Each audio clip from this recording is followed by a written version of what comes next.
The time lag object. It's when an everyday item seems to be buffering in reality. You know when you're watching a streaming video and it freezes, but the audio keeps going? For a few seconds, what you see and what you hear are completely out of sync. The time lag object is the physical version of that phenomenon, and it's one of the most common and quietly unsettling glitches you can experience. It's a sign that the world around you might be rendered on a system that sometimes struggles with high latency. Here's the classic scenario. You walk into your house and toss your phone onto the empty kitchen counter. You are 100% certain of this action. You see it land, you turn your back for maybe 5 seconds to take off your coat. When you turn back, the counter is bare. Your phone is gone. Not just misplaced, but vanished. Shh. A surge of pure confusion hits you. You strut the frantic pat down of your pockets, you check the floor, the sofa you walked past. Well, nothing.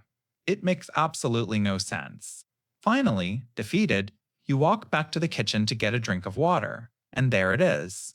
Your phone is sitting right in the middle of the counter, exactly where you first put it, looking as if it never left. Your logical brain scrambles for an explanation. I must have just overlooked it. But you know, with a chilling certainty, that you didn't. You stared at that empty, polished surface. You registered its absence. That's the core of the experience. This isn't about being forgetful, it's about witnessing a direct contradiction. It's as if the universe performed a sloppy edit. For a few moments, the digital asset for your phone failed to load properly in your instance of the simulation. The object's existence simply lagged behind your own perception of time. Or, to flip the script on this, what if the object wasn't the thing that was lagging? What if it was you? Consider the possibility that your consciousness briefly desynchronized from the consensus reality. You experienced a personal, temporary timeline where the phone had vanished, while in the primary, objective timeline, it never moved an inch. You were the one who glitched, and when your perception snapped back into place, the world seemed to correct itself around you. The only evidence of this temporal hiccup is that lingering, dissonant feeling in your gut, the memory of an impossibility. The time-lag object is so unnerving because it's not a monster or a ghost, it's a subtle corruption of the mundane. It takes a fundamental law of physics, object permanence, and casually breaks it. It's a quiet, personal crack in the code of your reality, a little pop-up error that suggests the system we're all running on isn't nearly as seamless as we'd like to believe. The doppelganger instance. This isn't just about finding someone who shares your cheekbones and hairline. It's the universe accidentally hitting copy-paste on a human being, and you're the original file. It's a profound tear in the fabric of what you consider your unique reality. A moment where the rules of physics and identity seem to flicker and fail. These aren't stories of long-lost twins discovered through a chance encounter. They're accounts of impossible overlaps, of being in two places at once without your knowledge or consent. Think of reality as a staggeringly complex piece of software. A simulation, if you will. For the most part, the code runs flawlessly, rendering our world with perfect consistency. But every so often, a variable is misplaced, a line of code misfires. An asset, your physical form, is rendered twice. One is where it should be, sitting on your couch, listening to this. The other is miles away, browsing a bookstore, witnessed by your best friend who is now calling you, confused and a little hurt. And that's where the chilling, personal violation comes in. They swear they saw you. They describe the exact gray hoodie you're currently wearing, the specific way you push your hair back. It's a detail so precise it erases any possibility of simple mistaken identity. A cold spike of existential dread hits you. It's not just a funny coincidence, it's an intrusion into your own timeline, a trespass on your singular existence. It makes the solid ground beneath your feet feel like a projection. This glitch forces you to confront a terrifying question. If there's another you walking around, which one is the original? Is it an empty shell? A non-player character that just happens to wear your face? Or, more disturbingly, does it have your memories? Your consciousness? Is it living a parallel life, making choices you would have made? The doppelganger instance is the ultimate personal paradox. It suggests that your identity, the very thing you believe to be intrinsically and exclusively yours, might just be a reproducible pattern. A template that can be glitched, misplaced, or duplicated by the system that's running everything. So the next time you catch a reflection in a window that seems to move a half second too slow, or a friend swears they just saw you, pause. You might be experiencing a brief, terrifying glimpse of the system's source code, revealing that you are not as singular as you thought. The unshared memory file. It's that crystal clear, high definition memory you carry that has been completely erased from everyone else's timeline. This isn't the Mandela effect, where a large group misremembers a detail. This is intensely personal. It's a specific shared experience, a promise made, a crucial conversation, a trip you took with a friend that the other person or people have absolutely no recollection of. They don't just remember it differently, to them, it simply never happened. You can recall the way the light hit the room, the specific words they used, the feeling in your gut. But when you bring it up, you're met with a blank stare, a confused denial that feels so genuine it shakes your very foundation. Think of your life's history as a shared cloud server. Every event you experience with someone else is a file saved to that server, accessible by both of you. The unshared memory file is like a single, perfectly preserved document that exists only on your local hard drive. You can open it, read it, see every detail. But when you try to sync it to the cloud, the server returns an error. File does not exist. You're the sole keeper of a piece of data from a world that, for everyone else, has been overwritten. The feeling is a unique kind of vertigo. It's not just about being wrong, it's a profound existential isolation. For a moment, you become an archivist of a ghost reality. It's a form of gaslighting, not by a person, but by the universe itself. The fabric of your trusted past suddenly has a tear in it, and only you can see it. It forces you to confront a terrifying fork in the road. Either your mind is a brilliant, flawless fiction generator, or reality is far more fragile and personal than we believe. These glitches aren't about grand conspiracies. They're about the quiet, terrifying moments when your personal timeline desynchronizes from the master clock. It's a bug in the code of coexistence, a memory that lost its consensus. So the next time someone looks at you with sincere confusion about a moment you both supposedly shared, pause for a second. Are you misremembering? Or are you simply holding on to a file from a previous version of reality that they never got the update for? The NPC behavior loop?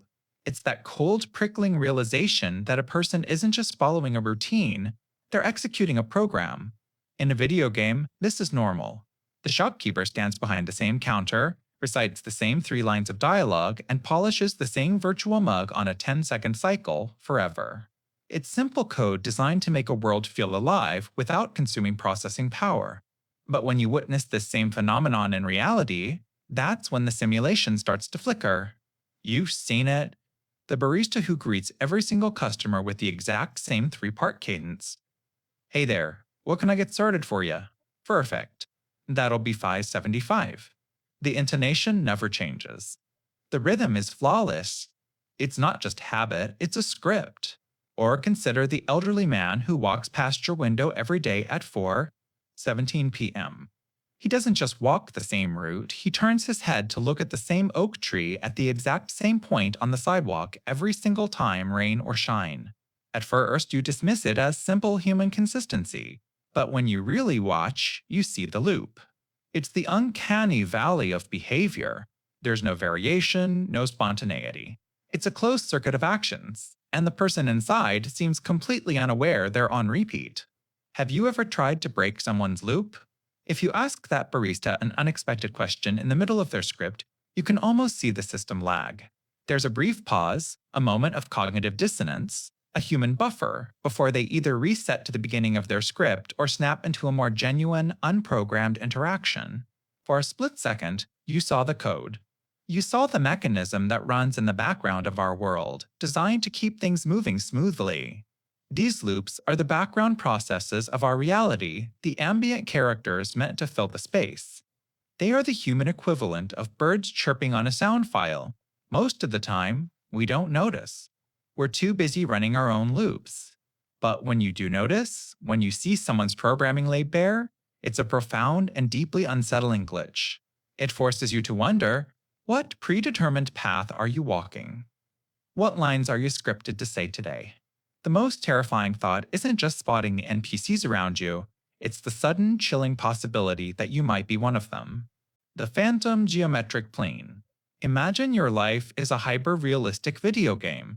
You know the environment, the physics, the textures, but then, for a single jarring frame, the rendering fails. And instead of a solid brick wall or the familiar blue sky, you see the wireframe underneath. You see the grid, the code. That is the phantom geometric plane. It's not a hallucination in the traditional sense. It's a shared, recurring glitch reported by people across the globe. They describe a momentary, translucent pattern that superimposes itself onto their vision. Sometimes it's a perfect grid of light, like graph paper laid over the world. Other times, it's a more complex honeycomb or fractal pattern, shimmering in the air for a second before vanishing. It's the universe showing you its pixels. This isn't about seeing spots after looking at a bright light. This is about seeing a coherent mathematical structure where none should exist. You could be staring at a blank ceiling, and for a flash, you see the blueprint. You could be looking at a forest, and for an instant, the trees and leaves are connected by a faint, glowing web of geometric lines. It's the ultimate evidence that what we perceive as solid, chaotic reality might just be a sophisticated projection on an underlying, orderly framework. Think of it like a movie screen. From your seat, you see a seamless story, a car chase, a dramatic conversation. But if you get close enough, you can see the individual pixels that create the image.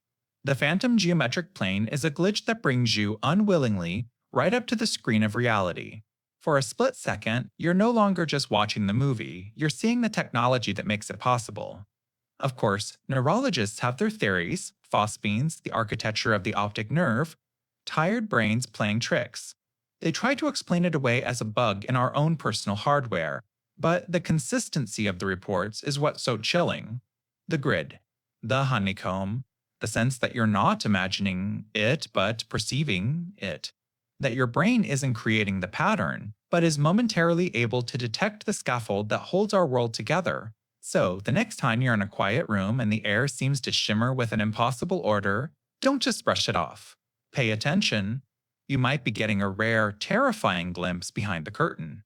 You might be seeing the seams of the simulation. The disappearing object phenomenon. It's the universe's most petty prank, and you've almost certainly been a victim. You place your keys on the hook by the door. You know you did. You saw them. You turn away for 5 seconds to take off your coat. You look back, and they're gone. Not just misplaced, vanished. This isn't your average everyday forgetfulness. This is a specific, bizarre sequence of events. You see an object, it disappears from a place it should be. You conduct a frantic logical search and find nothing. Then, minutes or even hours later, the object reappears. And here's the glitch. It reappears in an impossible place. Often, it's right back in the very first, completely empty spot you checked 10 times. It's like reality is a computer program, and for a split second, a digital asset failed to load. The programmers of our simulation just patched it, dropping the item back into the world, hoping you wouldn't notice the lag.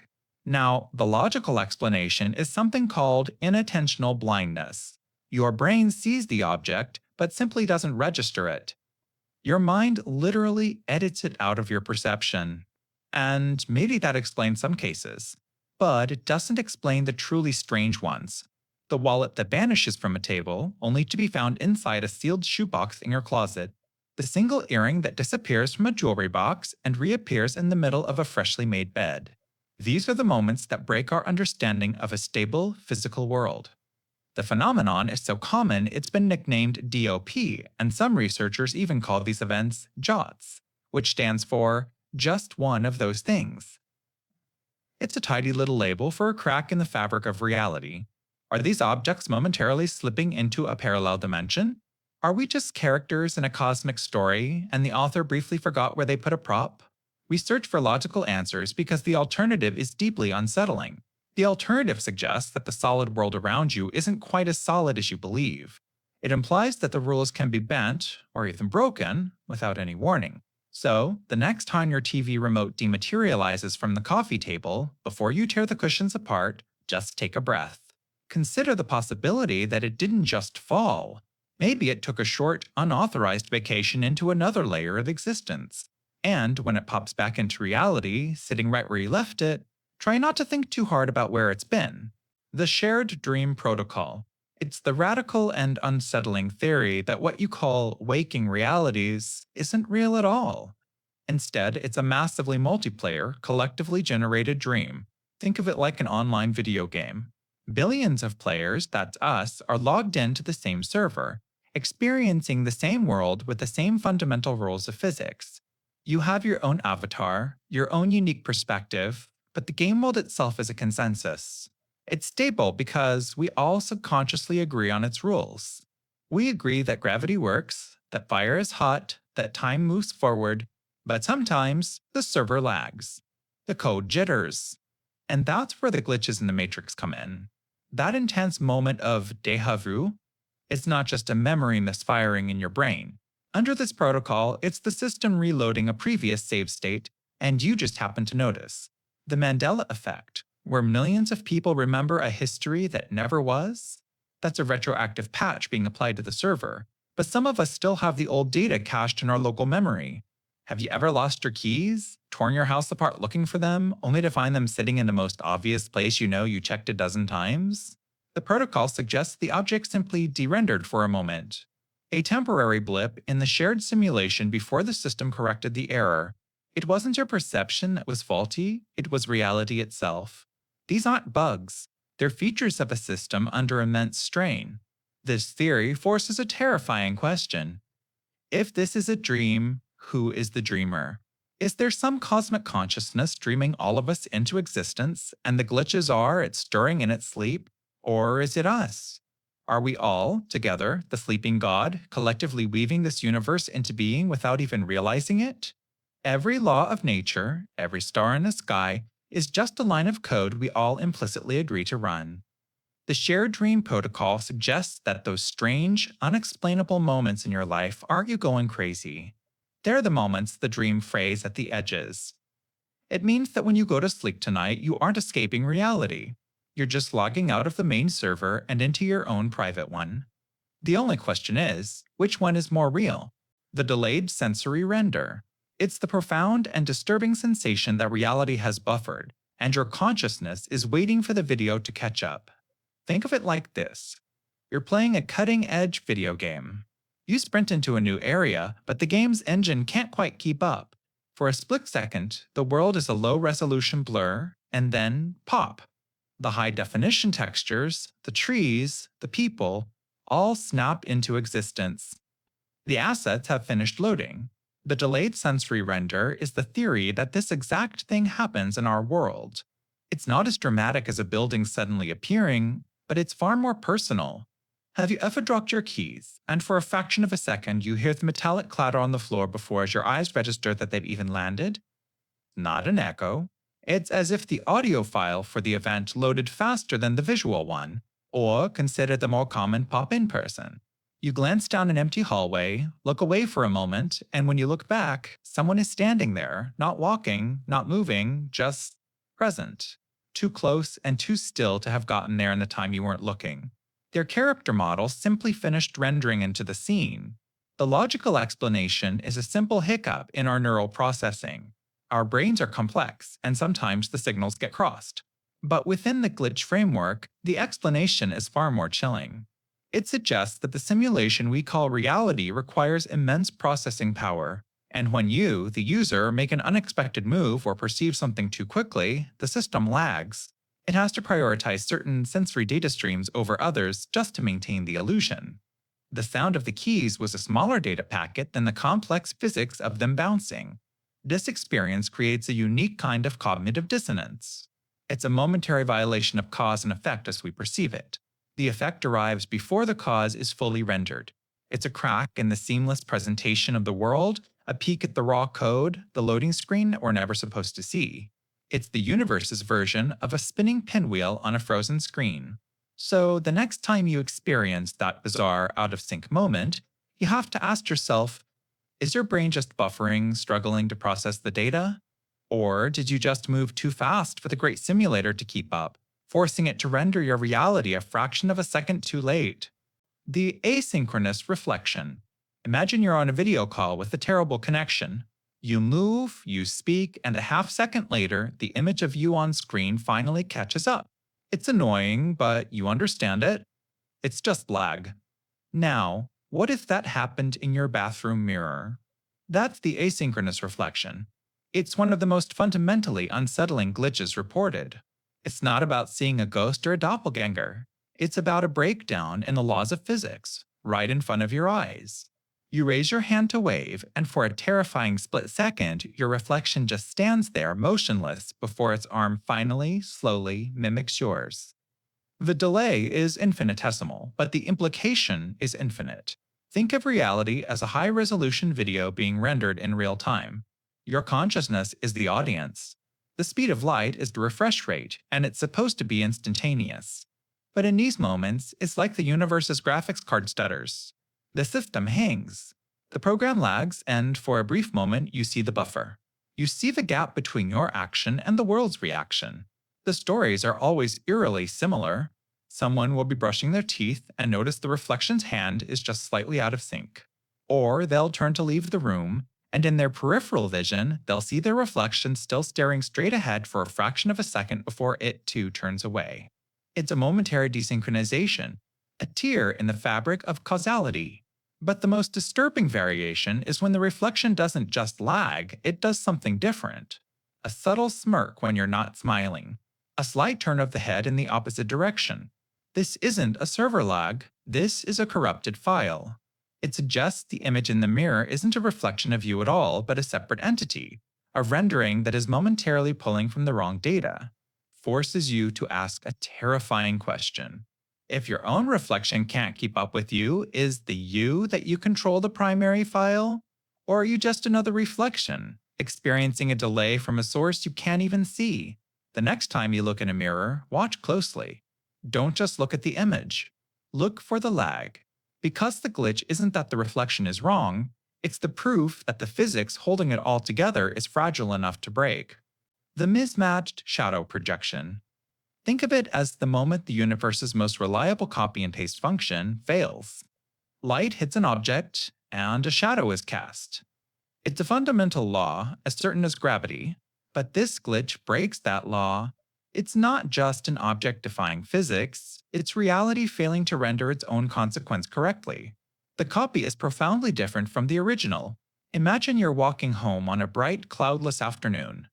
The sun is at your back, stretching your shadow long and thin in front of you on the pavement. You're not carrying anything, your hands are just swinging at your sides. But as you glance down, you freeze. Your shadow isn't empty-handed. In its dark, two-dimensional hand, it's clearly holding an old-fashioned umbrella hooked at the handle. You stop, holding your own hands up in the stark sunlight. They're empty. You look back down. The shadow's grip on the umbrella is unwavering. There's no tree branch, no oddly shaped crack in the pavement creating an illusion. It's just you, your empty hands, and your shadow, stubbornly prepared for a rain that isn't coming. What does this even mean? Simulation theorists would call it a rendering lag, a graphical error where an asset from a previous or alternate version of your character model loads by mistake.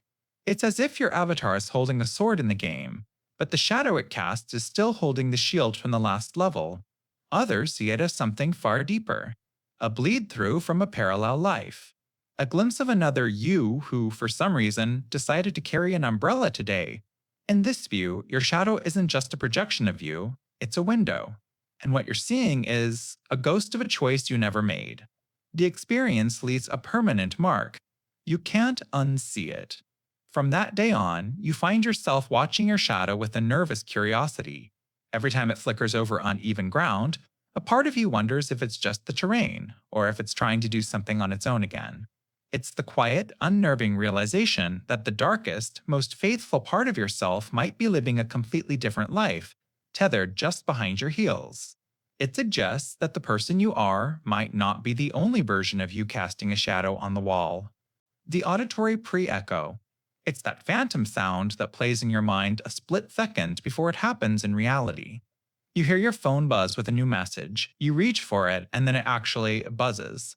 Or you hear the first chime of a doorbell an instant before a guest presses the button.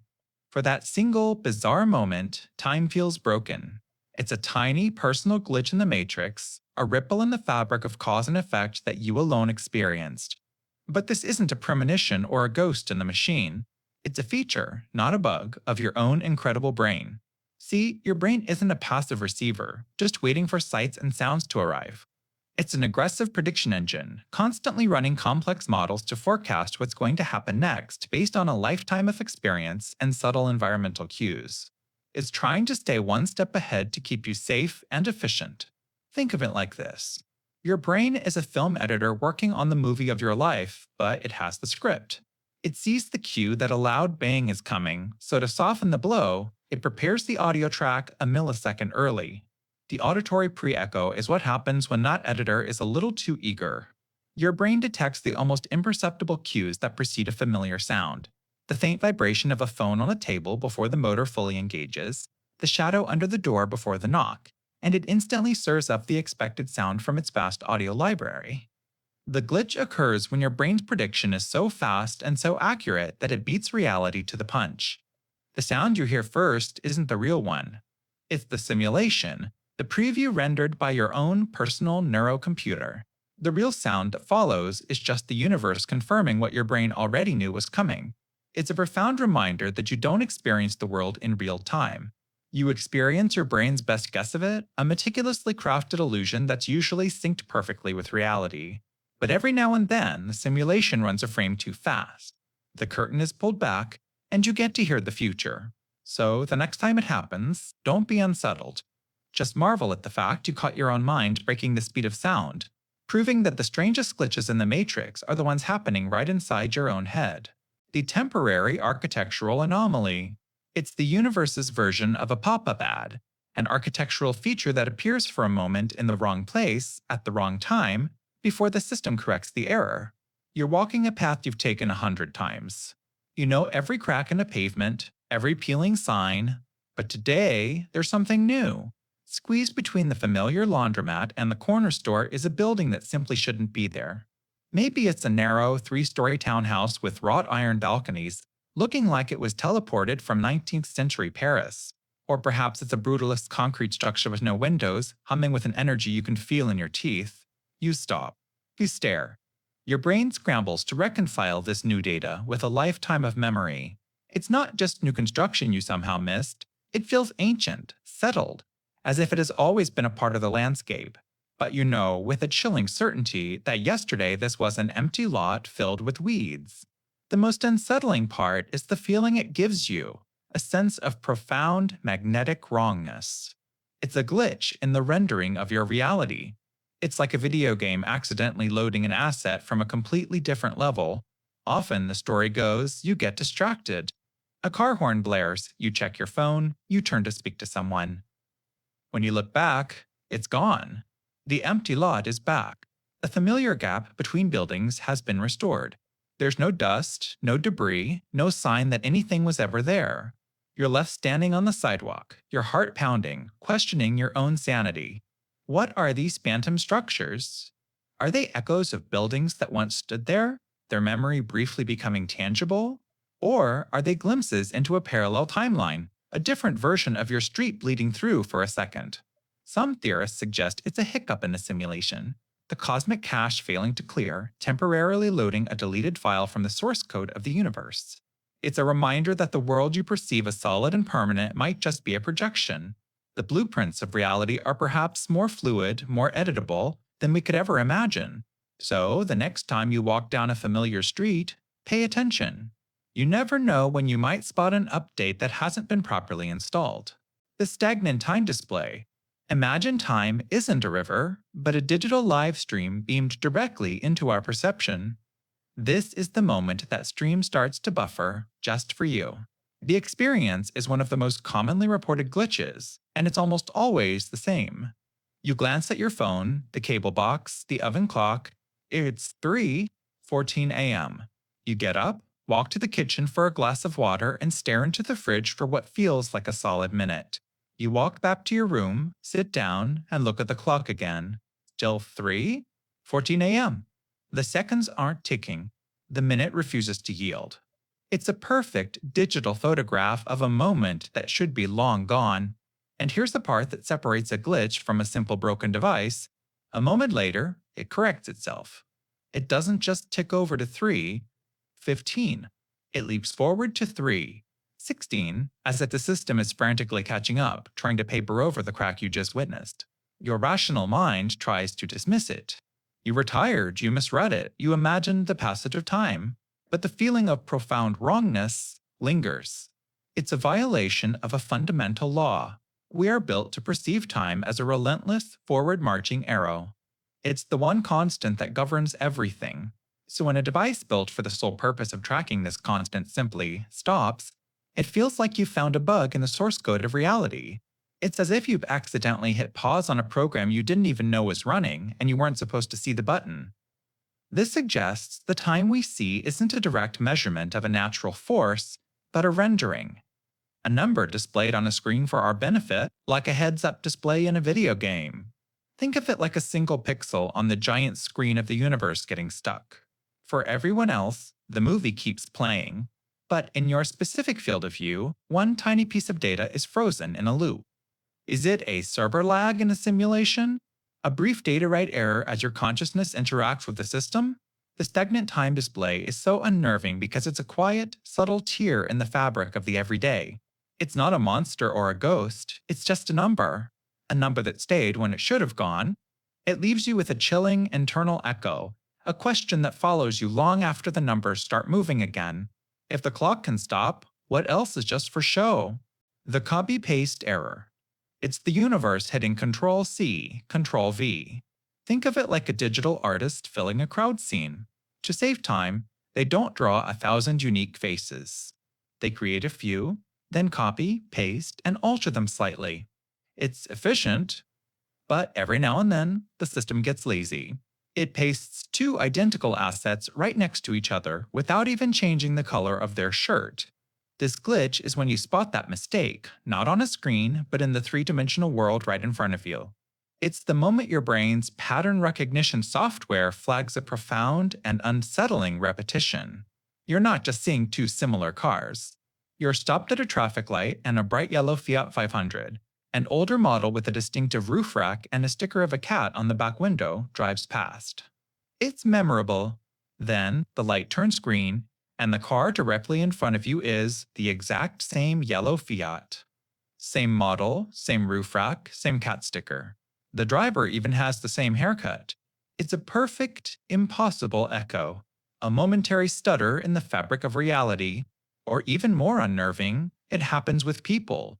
You're sitting in a cafe and a woman walks by outside wearing a very specific emerald green coat and carrying a bright orange umbrella even though it's not raining.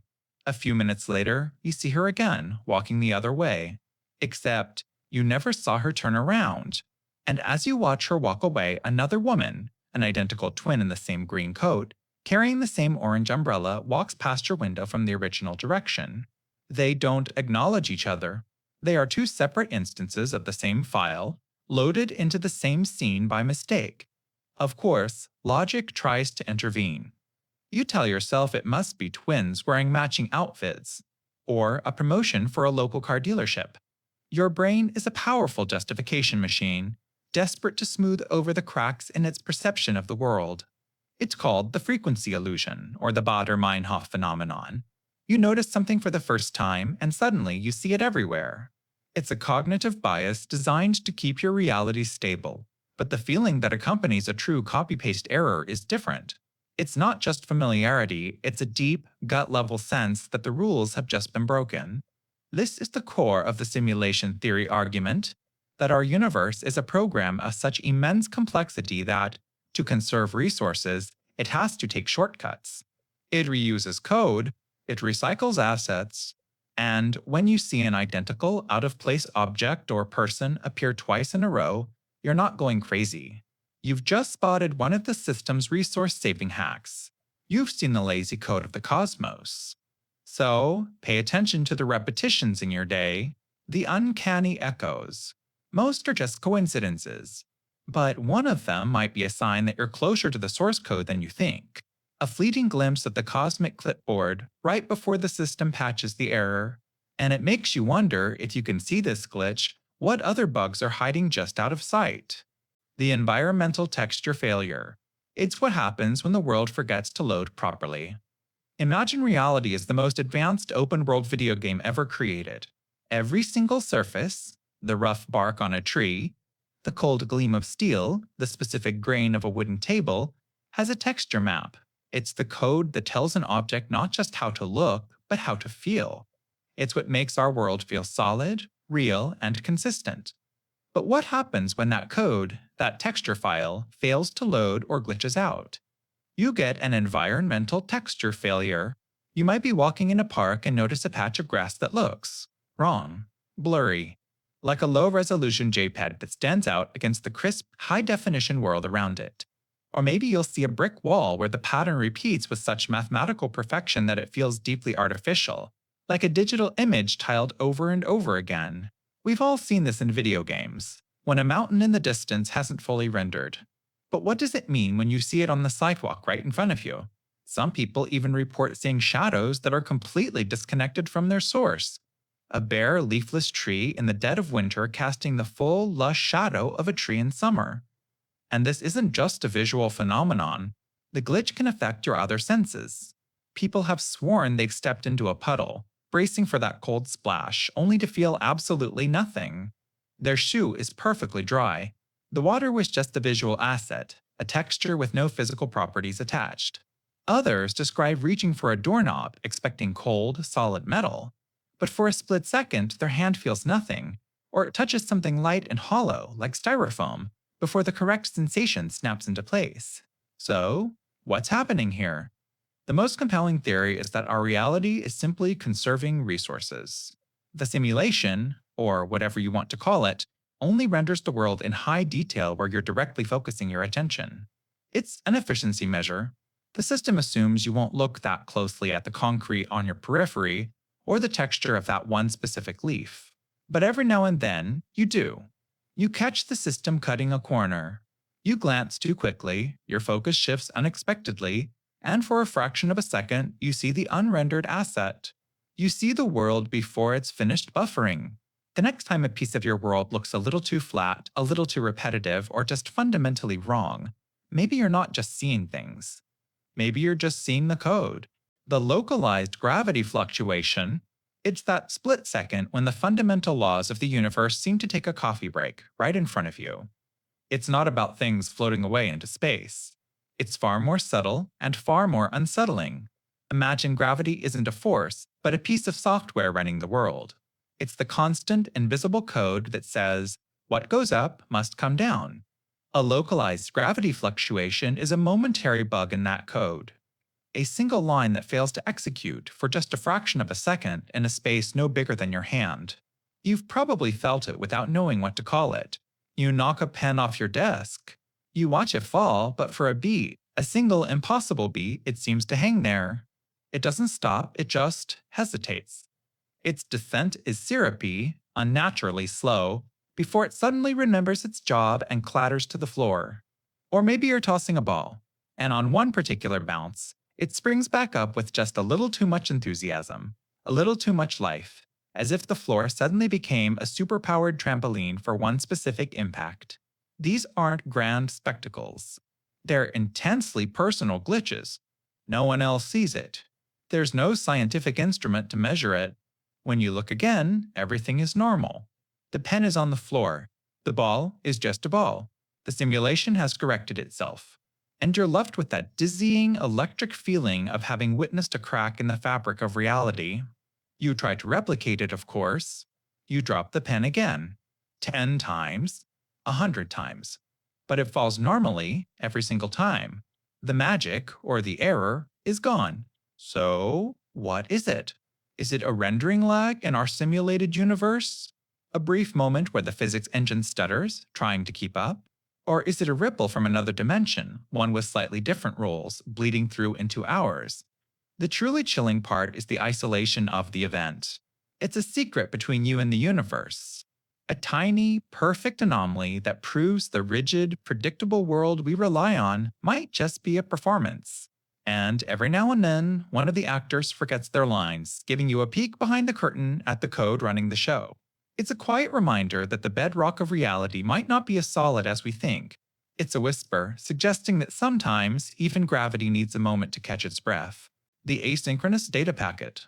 It's a term for when a piece of your reality arrives out of order. It's not déjà vu, which is the feeling of reliving a moment. This is different. This is receiving a single, isolated piece of information, a sound, a smell, a fleeting image that belongs to another time. Think of your life as a massive file being downloaded from the universe. Billions of tiny data packets arrive every second, assembling into the smooth, continuous stream you call consciousness. But every now and then, the connection glitches. A single packet gets delayed or, more disturbingly, arrives early. You're walking into your apartment, and for a split second, you smell coffee brewing. It's vivid, unmistakable. But you live alone and your coffee maker is cold. You brush it off as a trick of the mind.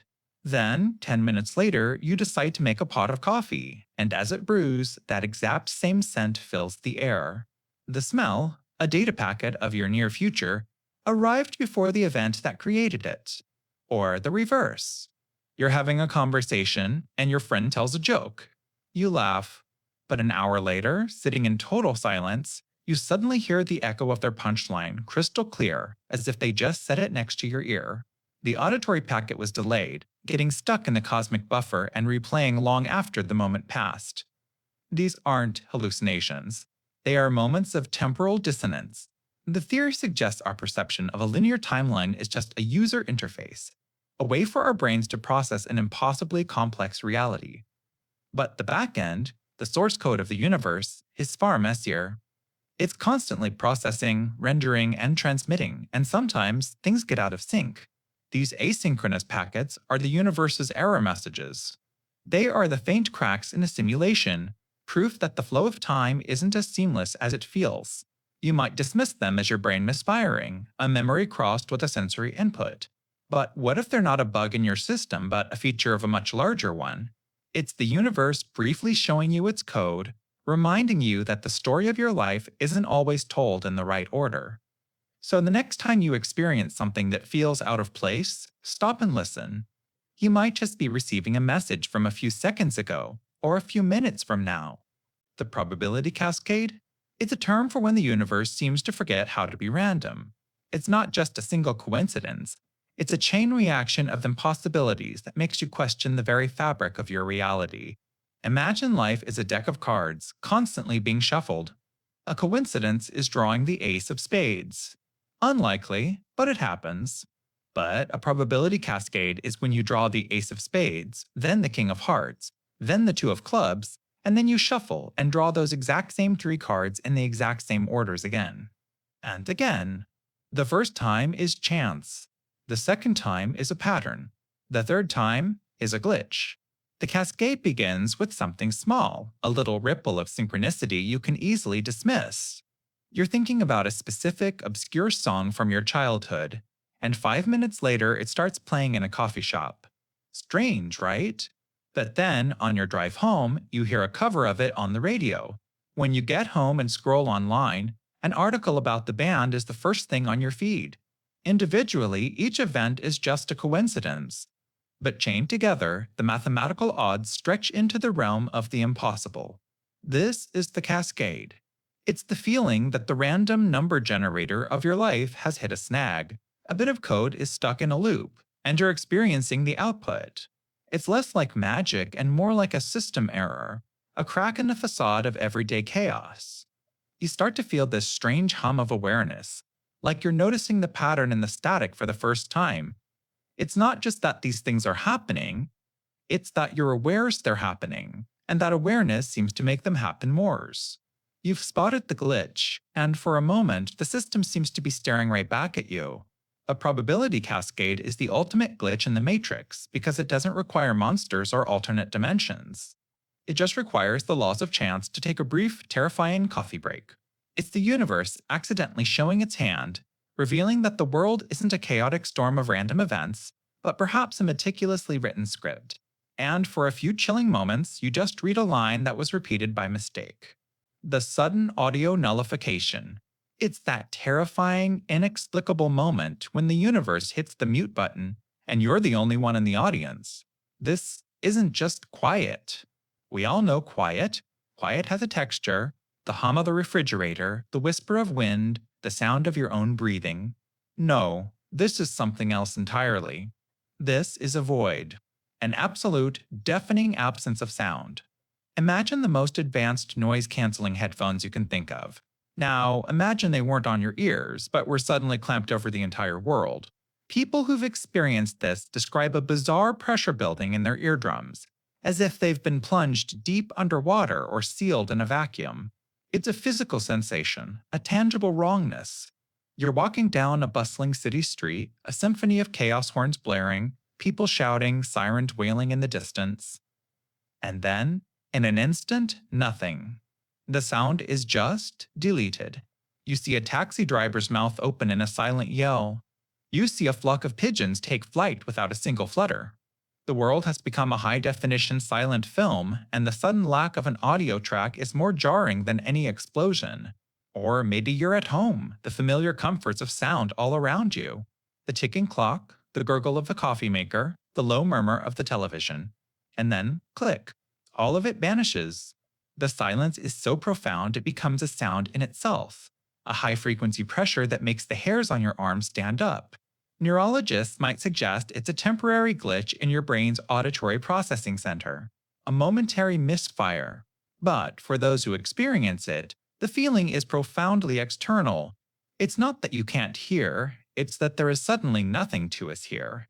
It's as if the audio track of your reality has been momentarily corrupted. A single line of code in the simulation failing, leaving you stranded in a world without a soundtrack. And then, just as inexplicably as it vanished, the sound rushes back. Sometimes with a gentle fade-in, but more often with a violent snap, like a speaker being plugged back in. The city noise, the ticking clock, it all comes flooding back, almost painfully loud. The world is normal again, but you're not.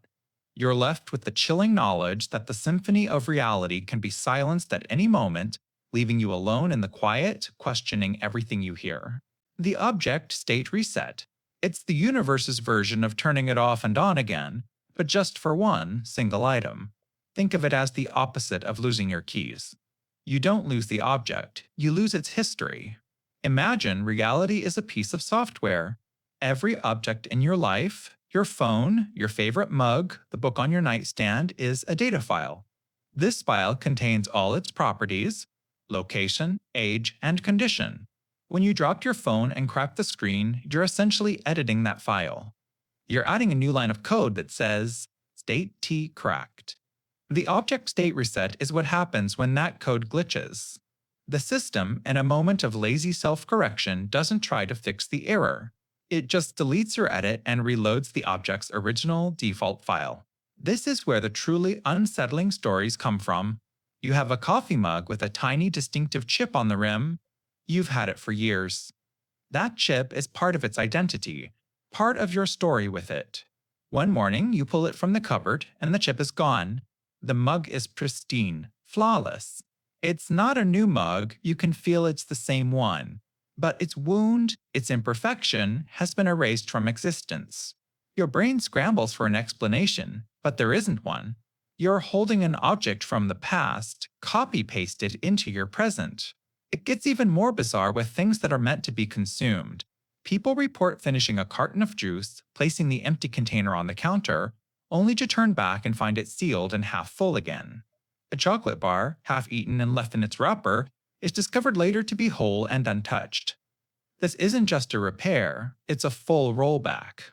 The universe didn't create new matter, it just reverted the object's data to partially used.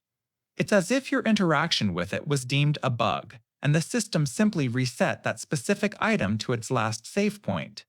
If these glitches are real, they suggest that the solid world around us is more like a dynamic, editable program. Our actions, the cracks, the stains, the bites we take are just temporary changes. And sometimes, for reasons we can't comprehend, the master program hits undo. So look at the scuff on your shoe or the scratch on your table. They are proof of your journey. But if one day one of them simply vanishes, don't write it off.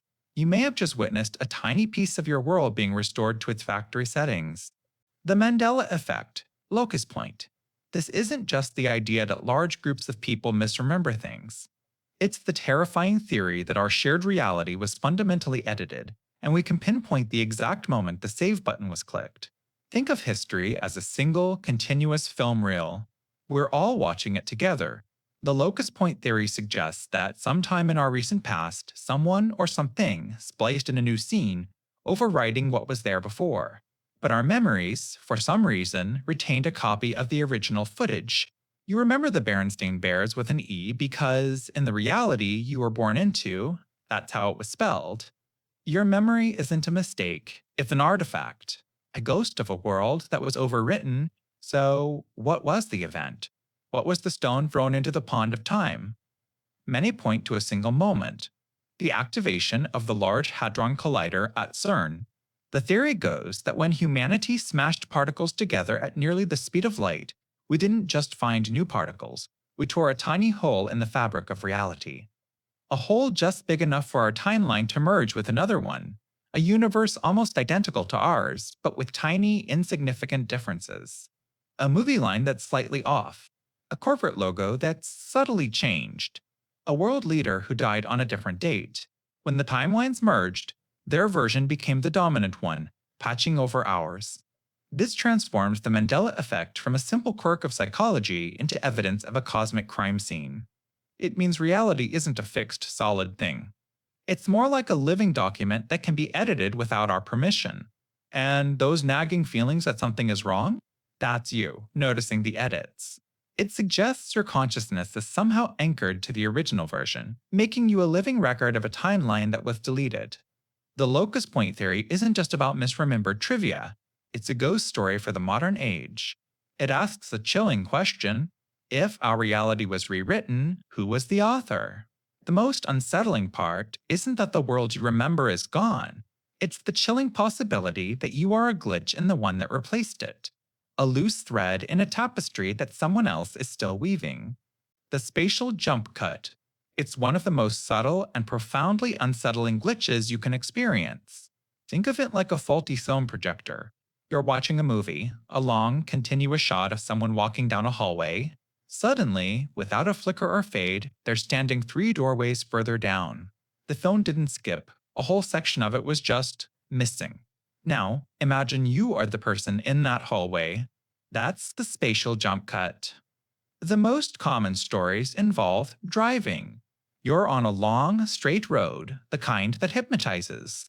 You see a distinctive tree or a billboard a half-mile ahead. You glance at your speedometer, then back at the road, and in that single instant, the tree is gone. It's in your rearview mirror. The song on the radio hasn't missed a beat. The time on the clock is precisely 1 second later. Your rational mind screams microsleep or highway hypnosis. But those phenomena account for missing time.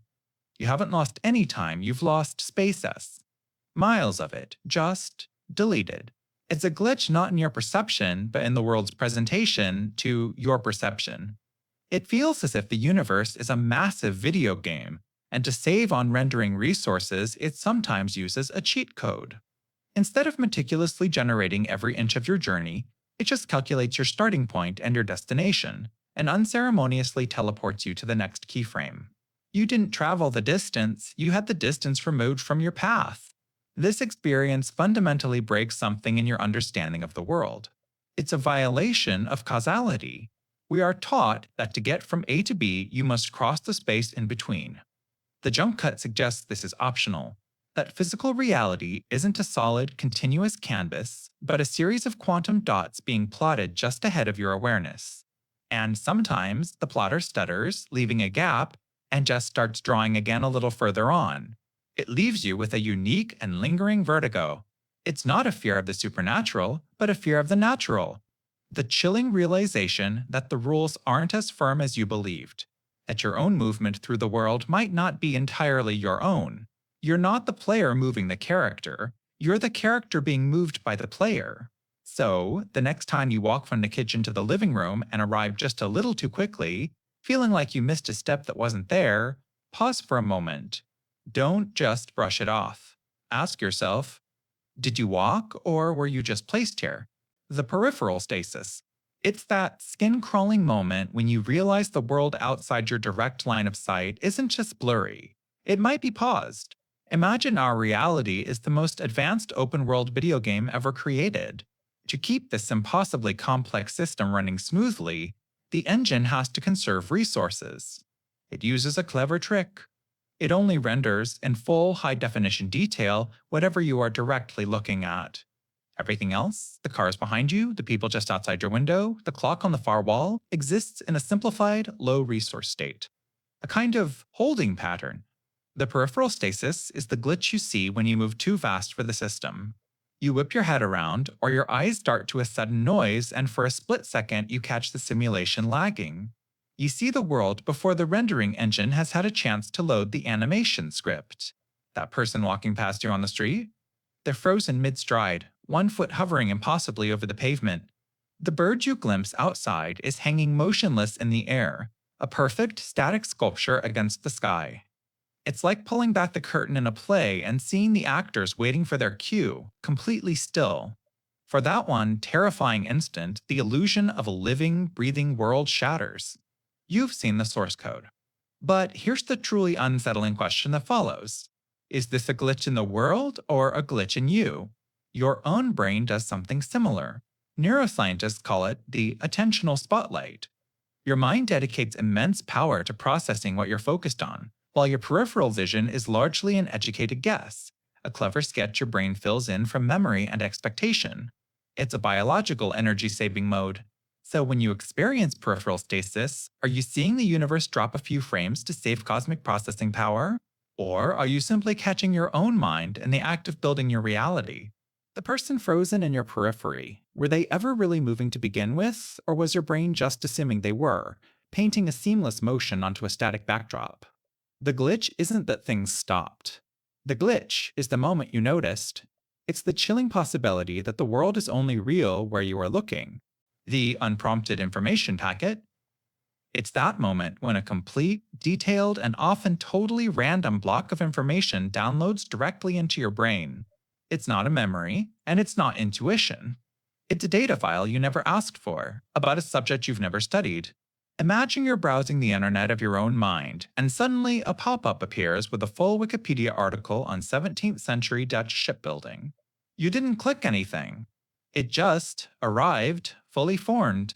This phenomenon is one of the most unsettling glitches because it feels so profoundly external.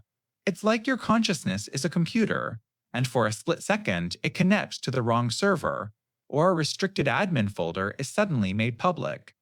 The data that streams in is coherent, specific, and feels as real as your own memories, yet it has no point of origin. You pick up an old locket at a flea market and suddenly you know its entire history.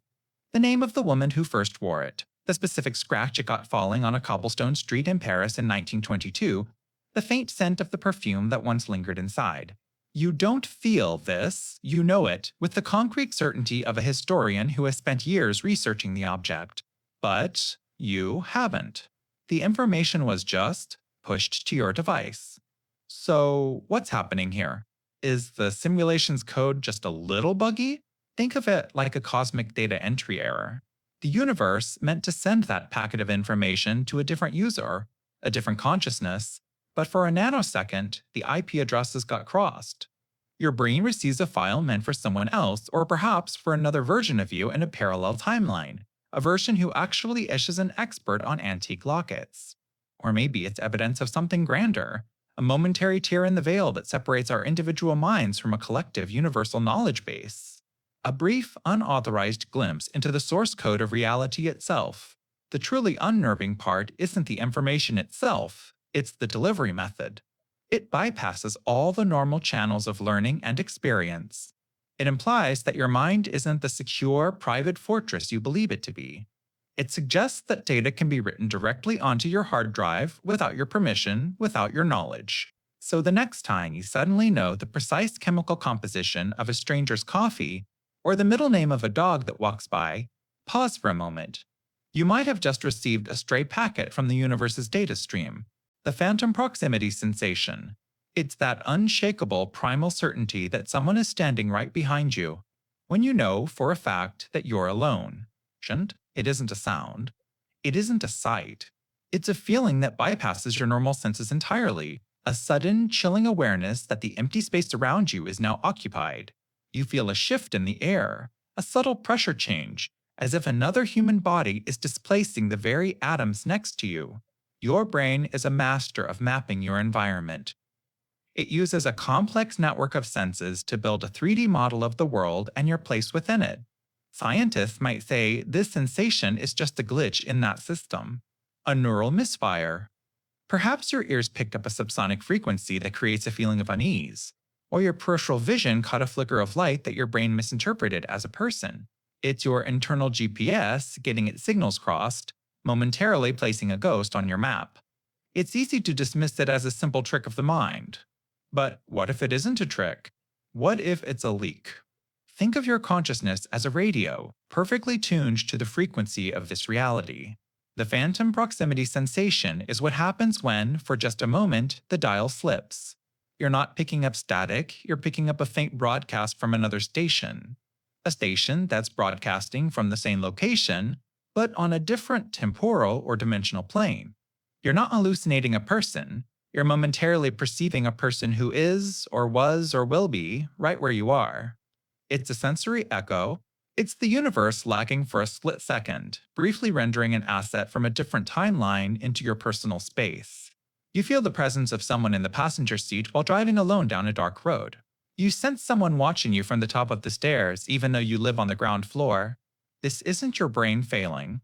This is the code of reality showing a bug. It's the ultimate evidence that the solitude you feel is perhaps just an illusion, a fragile agreement between you and the system. So the next time you feel that invisible breath on your neck, that sudden, undeniable occupation of your personal space, you have a choice.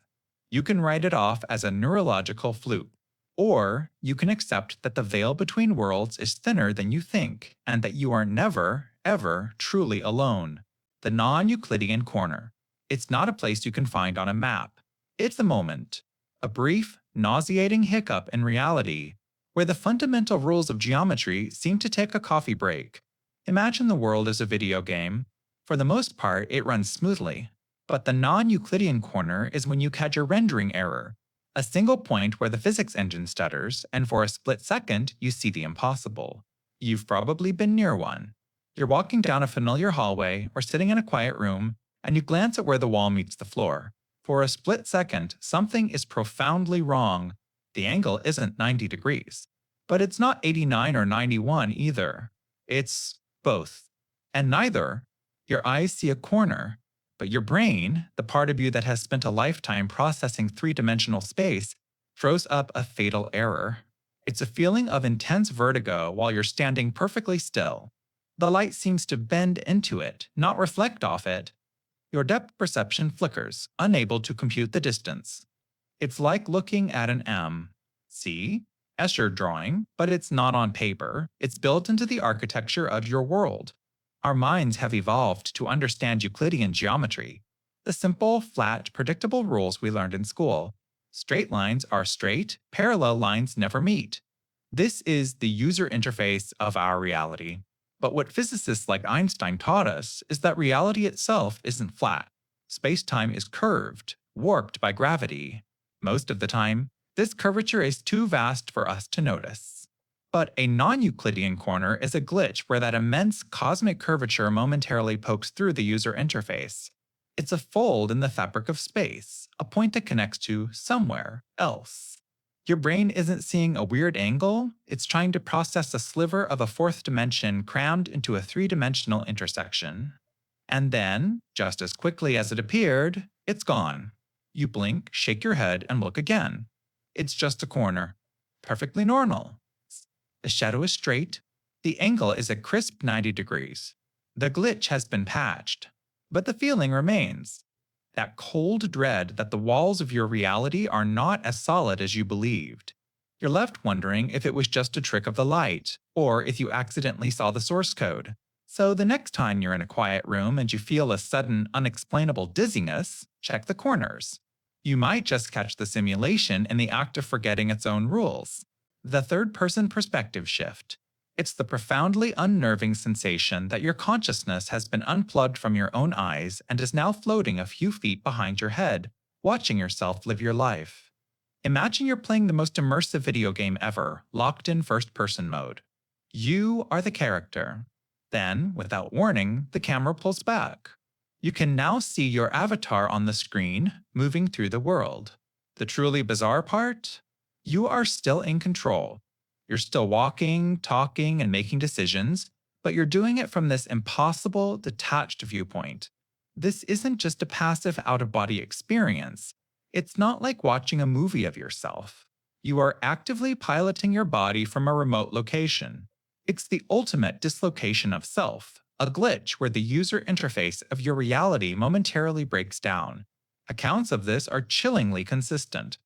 It often happens during the most mundane activities, driving a car down a familiar highway or walking through a grocery store. There's no warning.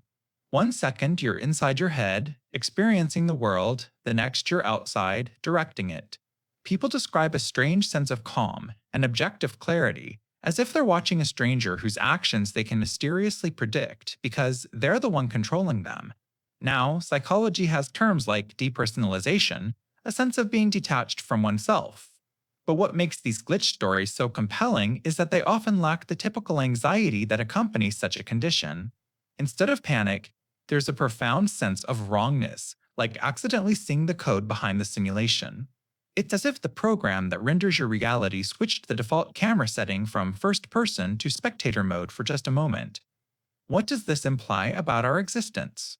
It suggests that your consciousness, your very sense of I, isn't a fixed entity securely housed behind your eyes. It's more like a focal point, a cursor on a screen that can be dragged and dropped. The experience is a powerful, personal piece of evidence that our perception is far more fragile and constructed than we dare to believe. The shift eventually ends. You'll feel a jolt, a dizzying snap as the camera rushes back into place. But the feeling never quite leaves you. The knowledge that the wall between the player and the player character can crumble, even for a second, is a haunting reminder. It forces you to ask, are you the actor on the stage, or are you just someone in the audience who, for a brief moment, got handed the script? The audio-visual desynchronization. It's when the universe's refresh rate drops and the sound lags a full frame behind the picture. We all know the natural version of this. You see the distant flash of lightning, and you count the seconds until the thunder finally rumbles its way to your ears. That makes sense. Light is faster than sound. It's physics. A rule. But the glitch? The glitch breaks the rules, especially when it happens from only 10 feet away. Imagine you're sitting across from a friend at a coffee shop. They laugh at your joke, you see their mouth open, their shoulders shake, and a full half-second later, the sound of their laughter actually arrives. It's like watching a poorly dubbed foreign film, except the film is your life. Your brain does a hard reboot. It knows, instinctively, that what just happened is wrong.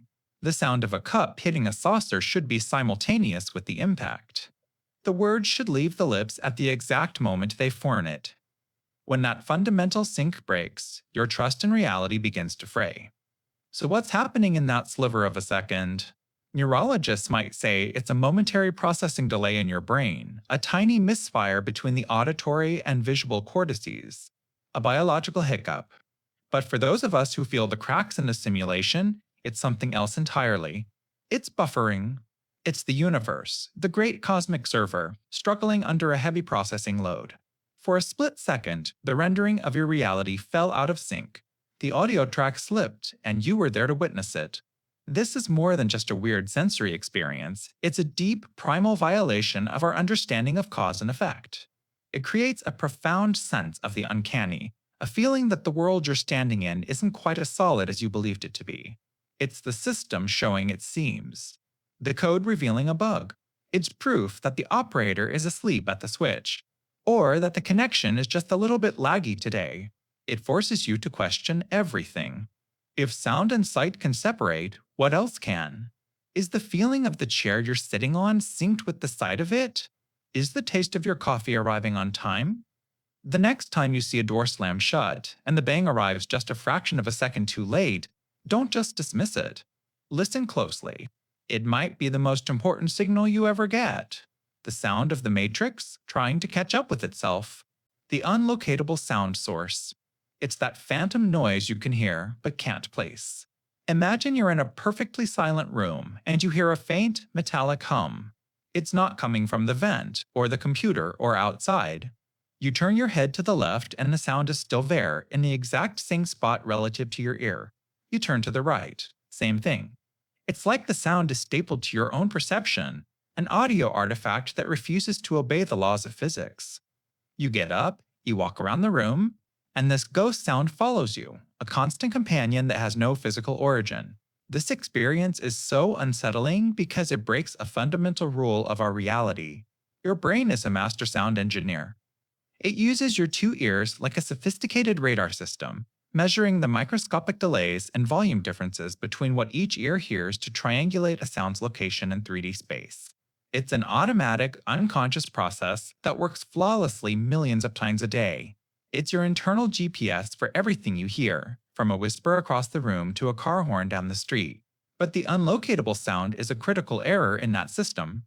It's a glitch. The GPS is telling you the sound is originating from coordinates that don't exist. It's like a dead pixel, but for your hearing, a tiny, persistent error in your sensory feed. The data is corrupted. Your brain receives the signal of a sound, but the location tag is null. It doesn't know where to put it on the map of the world around you, so it just hangs there in an auditory limbo, defying all logic. This is where the real existential dread kicks in. Is it an external sound from another dimension leading through? Or is it internal, a neurological misfire, the ghost in your own machine? The line between the world out there and the perception in here completely dissolves. You're left with a signal that has no source, a message with no sender. It's one of the most subtle, yet profoundly disturbing glitches in the matrix you can experience. It's a quiet, personal reminder that the reality you navigate is just a rendering, an interpretation created by your brain. And sometimes, in the dead of night, the software bugs out, leaving you alone with a sound that comes from nowhere at all. The shifting environmental asset. It's a landmark you've known your entire life that one day is simply not where it's supposed to be. This isn't about forgetting where you parked your car. This is a fundamental piece of your world, a static object suddenly becoming dynamic. Think of it like a bug in the code of reality, where a background object is accidentally dragged and dropped a few dozen feet from its original location, and the game engine just goes with it. Imagine a huge, gnarled oak tree at the edge of the park you've walked through since you were a child. It's your landmark, the halfway point on your jog, the place you always meet your friends. You know its every route, the way the sun hits its leaves. You could walk to it with your eyes closed. It's as permanent as the sky. Then one morning, you're on your usual path and you feel a subtle, unshakable sense of wrongness. The air feels different. The light is off. You stop and it hits you. The oak tree isn't there. Your heart sinks for a second, thinking it was cut down. But then you see it. It's still there, perfectly healthy, but it's 30 yards to the left on the other side of the creek. Your mind immediately tries to build a bridge over the impossible. Was it always there? Am I misremembering? You've walked this path thousands of times. You know where that tree was. It's a memory burned into your very being. But reality, the solid, undeniable present, is telling you that you're wrong. You're being gaslit by the universe. You pull out your phone, frantically scrolling through old photos. You find pictures taken in the park, but the tree is always just out of frame, or the angle is maddeningly ambiguous. You ask a friend who grew up with you, "Hey, remember that big oak tree by the creek?" And they reply, "Yeah, the one over on the west bank." What about it? Confirming its new, impossible position, and making you feel like you're the one who's glitched. This is the core of the shifting environmental asset. It's not just a moved object, it's an attack on your memory, on your perception of a stable reality. It leaves you with a chilling question. If something as permanent as a 100-year-old tree can just move, what else is not quite where you left it? What other assets in your life are quietly shifting while you're not looking? And are you the only one who notices the world is being edited? The one-way dialogue. Think of a conversation as a game of tennis. You serve a question, they return an answer. It's a back-and-forth rhythm we take for granted. But in a one-way dialogue, you serve the ball and they return a bowling pin. It has the weight and timing of a response, it's delivered with perfect sincerity, but it makes absolutely no sense in your game. It's a response from a different reality intersecting with yours. Imagine you're at a quiet library checkout. You ask the librarian, "Do you know where I can find books on ancient Rome?" And she looks at you with a pleasant, professional smile and says, "Clear as day, the third bird always flies west." Then she just waits for your next question. She isn't joking. She isn't being poetic. She has, in her mind, completely and sufficiently answered you. The disconnect is so profound, so jarring, that for a moment the world itself feels thin. This isn't a simple misunderstanding. A misunderstanding is a crossed wire. This is a categorical failure of shared context. It's the chilling sensation that you are interacting with an NPC, a non-player character, whose dialogue tree has bugged out. Their social programming is still running. They smile, they use the right tone, they maintain eye contact. But the content, the actual data packet of their reply, is corrupted. It's a glitch in the social code that underpins our entire reality. You feel an icy chill because for that split second, the person in front of you isn't a person in the way you understand it. They're an echo, a playback of a script intended for another scene, another time, another world entirely. You're broadcasting on one frequency, but they're receiving a signal from a different dimension and are seamlessly weaving it into your conversation. They don't notice the disconnect, but you do. And that's the true horror of the one-way dialogue. You are left completely alone in the interaction, holding a useless bowling pin, staring at someone who thinks you've just finished a perfectly normal game of tennis. You're the only one who saw the code break. The dialogue only ever went one way. The animate static image. Imagine staring at an old family photograph, and for a split second, the stoic, black and white figure of your great-grandfather blinks. That's the phenomenon in a nutshell. It's the moment an object you know is perfectly still, perfectly inanimate, performs a tiny, impossible action. This isn't about a haunting, it's more subtle, more technical. It's like finding a single, inexplicable error in the source code of the universe. Think of our reality as a massively complex rendering. Most objects, a poster on your wall, the pattern on a rug, a statue in a park, are assigned a statics property. They are background assets, not meant to have an animation cycle. But the animate static image is what happens when that property momentarily fails. For a fraction of a second, the code glitches. The isStatic variable flips from true to false, and the object becomes live. The mannequin in the darkened storefront turns its head a single, silent degree. The intricate floral design on your grandmother's china seems to writhe and crawl just at the edge of your vision. Your brain, of course, immediately tries to debug the experience. It tells you it was a trick of the light, a floater in your eye, or the famous phenomenon of pareidolia, where our minds create patterns from random data. Our brains are built to take shortcuts, to stitch together an incomplete world into a coherent whole. And 99% of the time, that's the correct logical answer. But what about that other 1%? What if it wasn't a shortcut? What if, for that one fleeting instant, you saw the raw data before the system's error correction kicked in? The reports are often chillingly specific. It's not a vague feeling, it's a concrete physical change. The garden gnome that was facing the street is now, without a doubt, staring at your bedroom window. The portrait in the museum whose eyes were fixed on the horizon are now locked directly onto yours. This glitch is so profoundly unnerving because it undermines the most fundamental rule we rely on, that the world holds still. It suggests the universal pause button is faulty. It implies that everything around you might just be holding its breath, waiting for you to look away. And it leaves you with one terrifying question.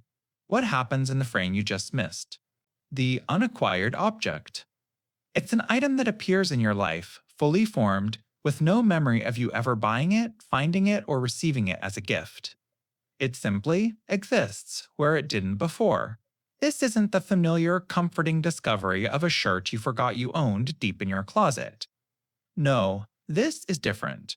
This is the unsettling discovery of a strange, ornate teacup in your kitchen cabinet when you are absolutely certain you have only ever owned coffee mugs. It's a profound and deeply personal glitch, a quiet violation of the basic laws of your own home. Think of your personal history as a perfectly sealed room. Every object inside has a story of how it got there. It came through the door. You carried it in. Someone handed it to you. The unacquired object is the thing you find sitting in the middle of that room with no open windows, no holes in the wall, and the door still locked. It's an orphan of causality. It's like a single, inexplicable line of code appearing in a program that no one wrote. It doesn't compute, and once you see it, you can't unsee the error. Maybe for you, it's a specific book on your shelf, in a language you don't read, with a cover you've never seen. Or a small, intricate keychain in your junk drawer that nobody in the house recognizes. You hold it in your hand. You feel its weight. It's real. You ask your partner, your roommates, your family. Blank stares. Never seen it before. That initial confusion quickly curdles into a quiet, creeping dread. Because this single mundane object presents you with two deeply unnerving possibilities. Possibility 1. Your memory, the very bedrock of your identity, has a flaw so profound that an entire object's history slipped through the cracks. Or possibility 2, which is somehow worse. Your memory is perfectly fine, and the universe just made a small clerical error. This is the true power of the unacquired object. It's a dropped asset from the game developer of reality, a piece of set dressing from a parallel life that accidentally bled through into yours. It's a quiet testament to the idea that the world you know isn't as solid as you believe, so you're left with a choice. What do you do with this impossible thing? Do you throw it out, trying to delete the rogue code and patch the hole in your reality? Or do you keep it on your shelf, a small, unnerving souvenir from a place you've never been? The reversed causality sensation? It's the universe spoiling its own plot twist, a moment where the effect arrives a split second before the cause. It's the unsettling feeling that you're not just living life, you're reacting to a script that just skipped a line, and you're the only one who noticed. Have you ever reached out to catch a glass a moment before it tipped over? Not as it was falling, but in that silent, frozen instant just before gravity took hold. Or maybe you've answered a friend's question before they even finish asking it, the words tumbling out of your mouth in perfect sync with a thought they hadn't yet fully verbalized. These aren't just quick reflexes. A quick reflex is dodging a ball you see coming. This is flinching before the ball is even thrown. It's a deep, uncanny sense that your body has information your conscious mind doesn't. It's like the universe is a film, and for a single frame, the audio track of your action played before the video of the event that was supposed to trigger it. You're living a moment out of order, and the strangest part is the feeling of absolute certainty that accompanies it. Now, the logical part of your brain will scramble for an explanation. It'll tell you about subconscious processing, that your brain is a supercomputer that detected microscopic cues you weren't aware of, the subtle shift in weight of the glass, the faint intake of breath before a question. It says your body reacted instantly, and your slow, conscious mind is just playing catch-up, creating the illusion of precognition. It's a neat theory. The official patch notes for a buggy reality. And sure, sometimes it's just confirmation bias. You forget the 1,000 times you thought of a song and it didn't immediately play on the radio. But it doesn't always feel that simple, does it? The sensation is too clean, too precise. It doesn't feel like a guess or a high-speed calculation. It feels like a fact received out of sequence. It feels like a glitch, a momentary lag in the system where the consequence was rendered before the catalyst. For that one jarring second, you weren't just reacting to the present. You were remembering the immediate future. A tiny, insignificant tear in the fabric of cause and effect, just big enough for you to peek through and see what was supposed to happen next. The predictive text, synchronization. It's the unsettling, electric shock feeling that the universe finished your sentence before you did. Now, this isn't about you and a friend both saying jinx after a common word. This phenomenon is far stranger, far more specific. It's when you formulated a completely unique, almost nonsensical thought in the private workshop of your mind. You're about to say something like, that actor's voice sounds like gravel being poured into a velvet bag, and the person sitting next to you, who was completely silent, turns and says those exact, peculiar words. The thought hadn't even fully left your mental launchpad, yet it landed, fully formed, from someone else's mouth. In that moment, the world seems to buffer. You're left with a kind of cognitive dissonance, a silent internal what just happened. It's a feeling that goes beyond simple coincidence. It's the uncanny valley of conversation, where the illusion of your individual, private consciousness is momentarily shattered. You didn't just have the same idea, it feels like you both downloaded the same tiny bizarre packet of information from an unknown server at the exact same time. Think of it like this. Your brain is a device, and your thoughts are the text you're composing.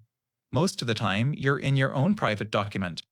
But in a predictive text synchronization, it's as if you and another person were unknowingly logged into the same shared Google Doc. You both see the same strange sentence appearing on the screen, character by character, but their cursor was just a fraction of a second ahead of yours. You were about to type it, but you saw it appear instead. So, what does it mean? Is it a sign of a profound, almost telepathic connection between two people? A glimpse into a shared consciousness we unknowingly tap into? Or is it a more unnerving possibility? A glitch in the simulation, a moment where the script we're all reading from lags and one actor says a line a split second before the other. It implies our most original thoughts might not be generated by us at all, but are simply assigned to us. We aren't the authors, just the narrators. The silence that follows one of these events is heavy. It's a shared look of disbelief that confirms the impossible just happened. It's a crack in the fabric of reality you can't unsee. So the next time it happens to you, and it will, pay attention to that feeling. That brief, terrifying moment of clarity where you have to wonder, was it your thought, or were you just the first one to receive the notification? The boundary collision failure. In video games, it's called clipping. It's that moment your character model accidentally passes through a solid object, a wall, a floor, because the game's physics engine failed to register the boundary between two separate things.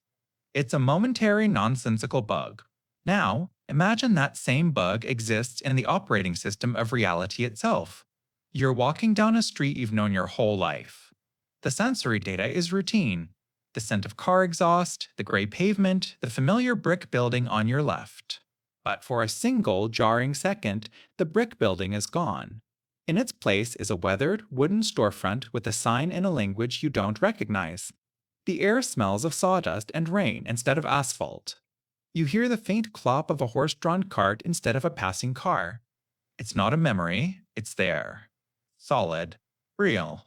Then, with a blink, the brick building is back, the illusion shattered, leaving you with a profound sense of vertigo.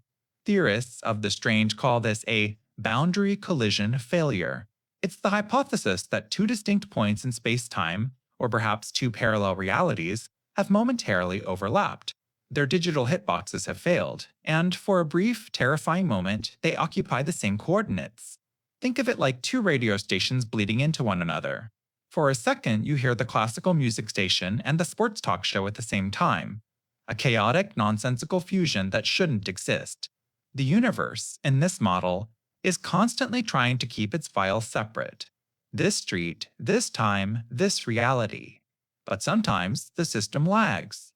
The processor hiccups. These aren't hallucinations. A hallucination is your mind creating something that isn't there. A boundary collision is witnessing two things that are there, just not supposed to be there together. The real horror isn't the glitch itself, but the echo it leaves behind in your consciousness.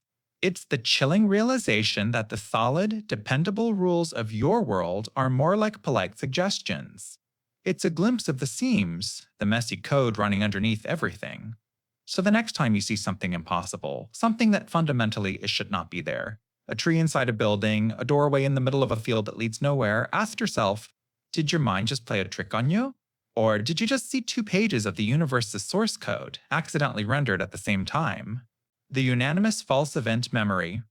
It's when a group of people, a family, a circle of friends, a team of coworkers, all share a vivid, detailed memory of an event that, by all objective measures, never actually happened.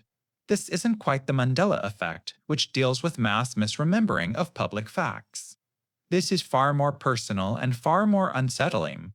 It's a private glitch, a shared hallucination that feels as real as yesterday. Imagine you and your siblings all perfectly recall a specific childhood birthday party at your grandparents' old house.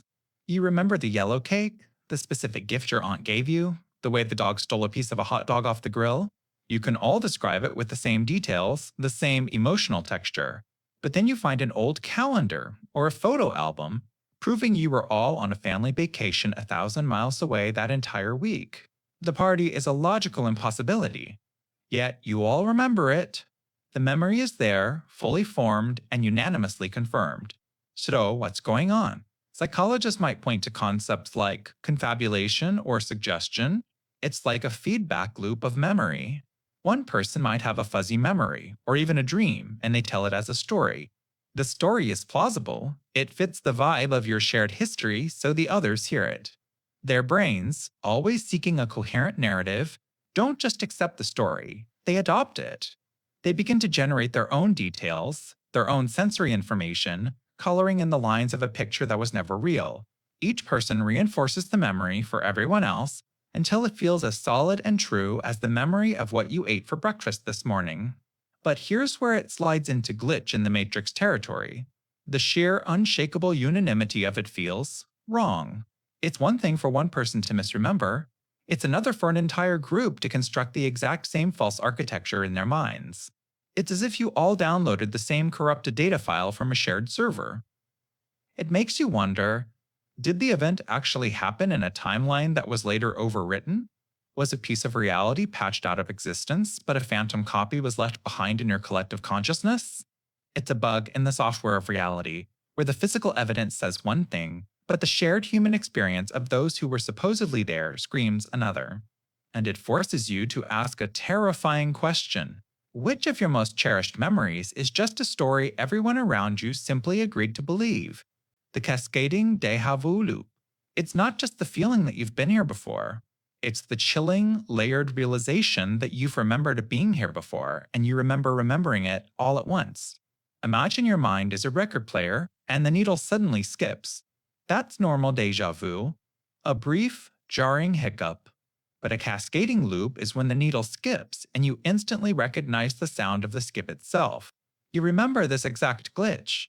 Then, a split second later, you remember the feeling of remembering the glitch. It's an infinite mirror reflecting another infinite mirror, and you're trapped in the middle. Think about it. You're walking down a street, and a red car turns the corner.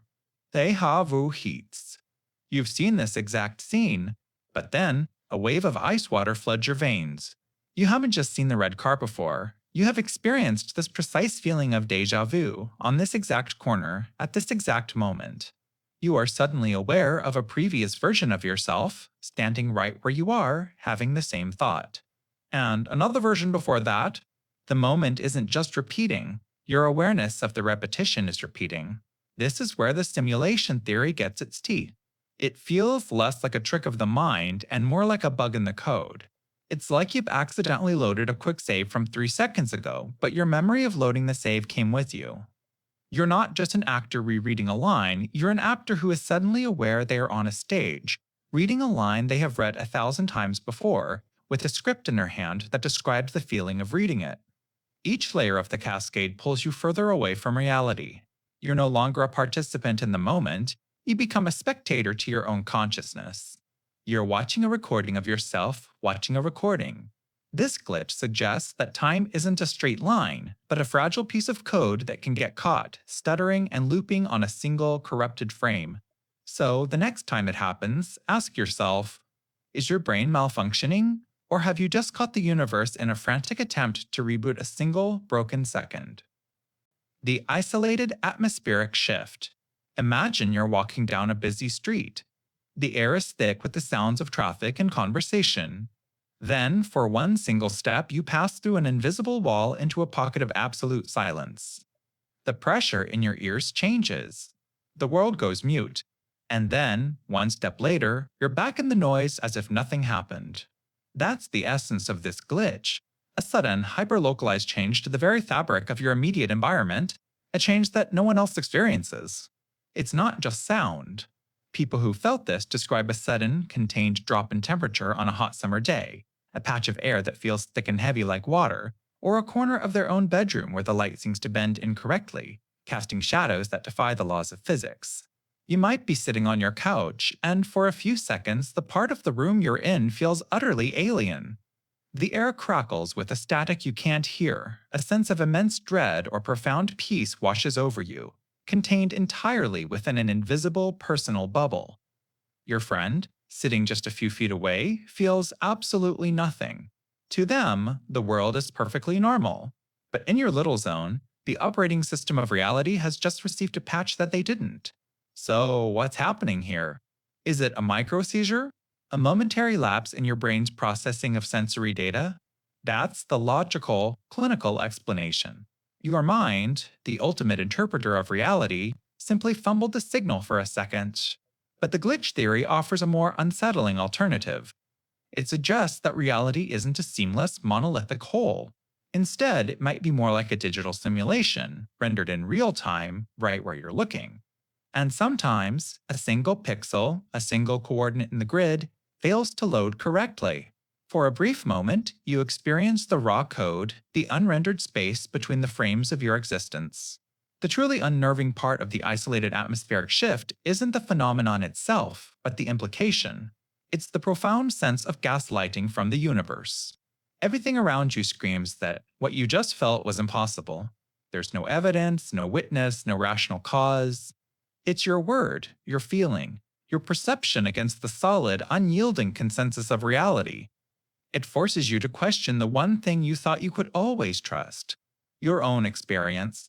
It's a quiet, chilling reminder that the world you perceive might be a fragile, personalized broadcast, and sometimes you can feel the static between the stations.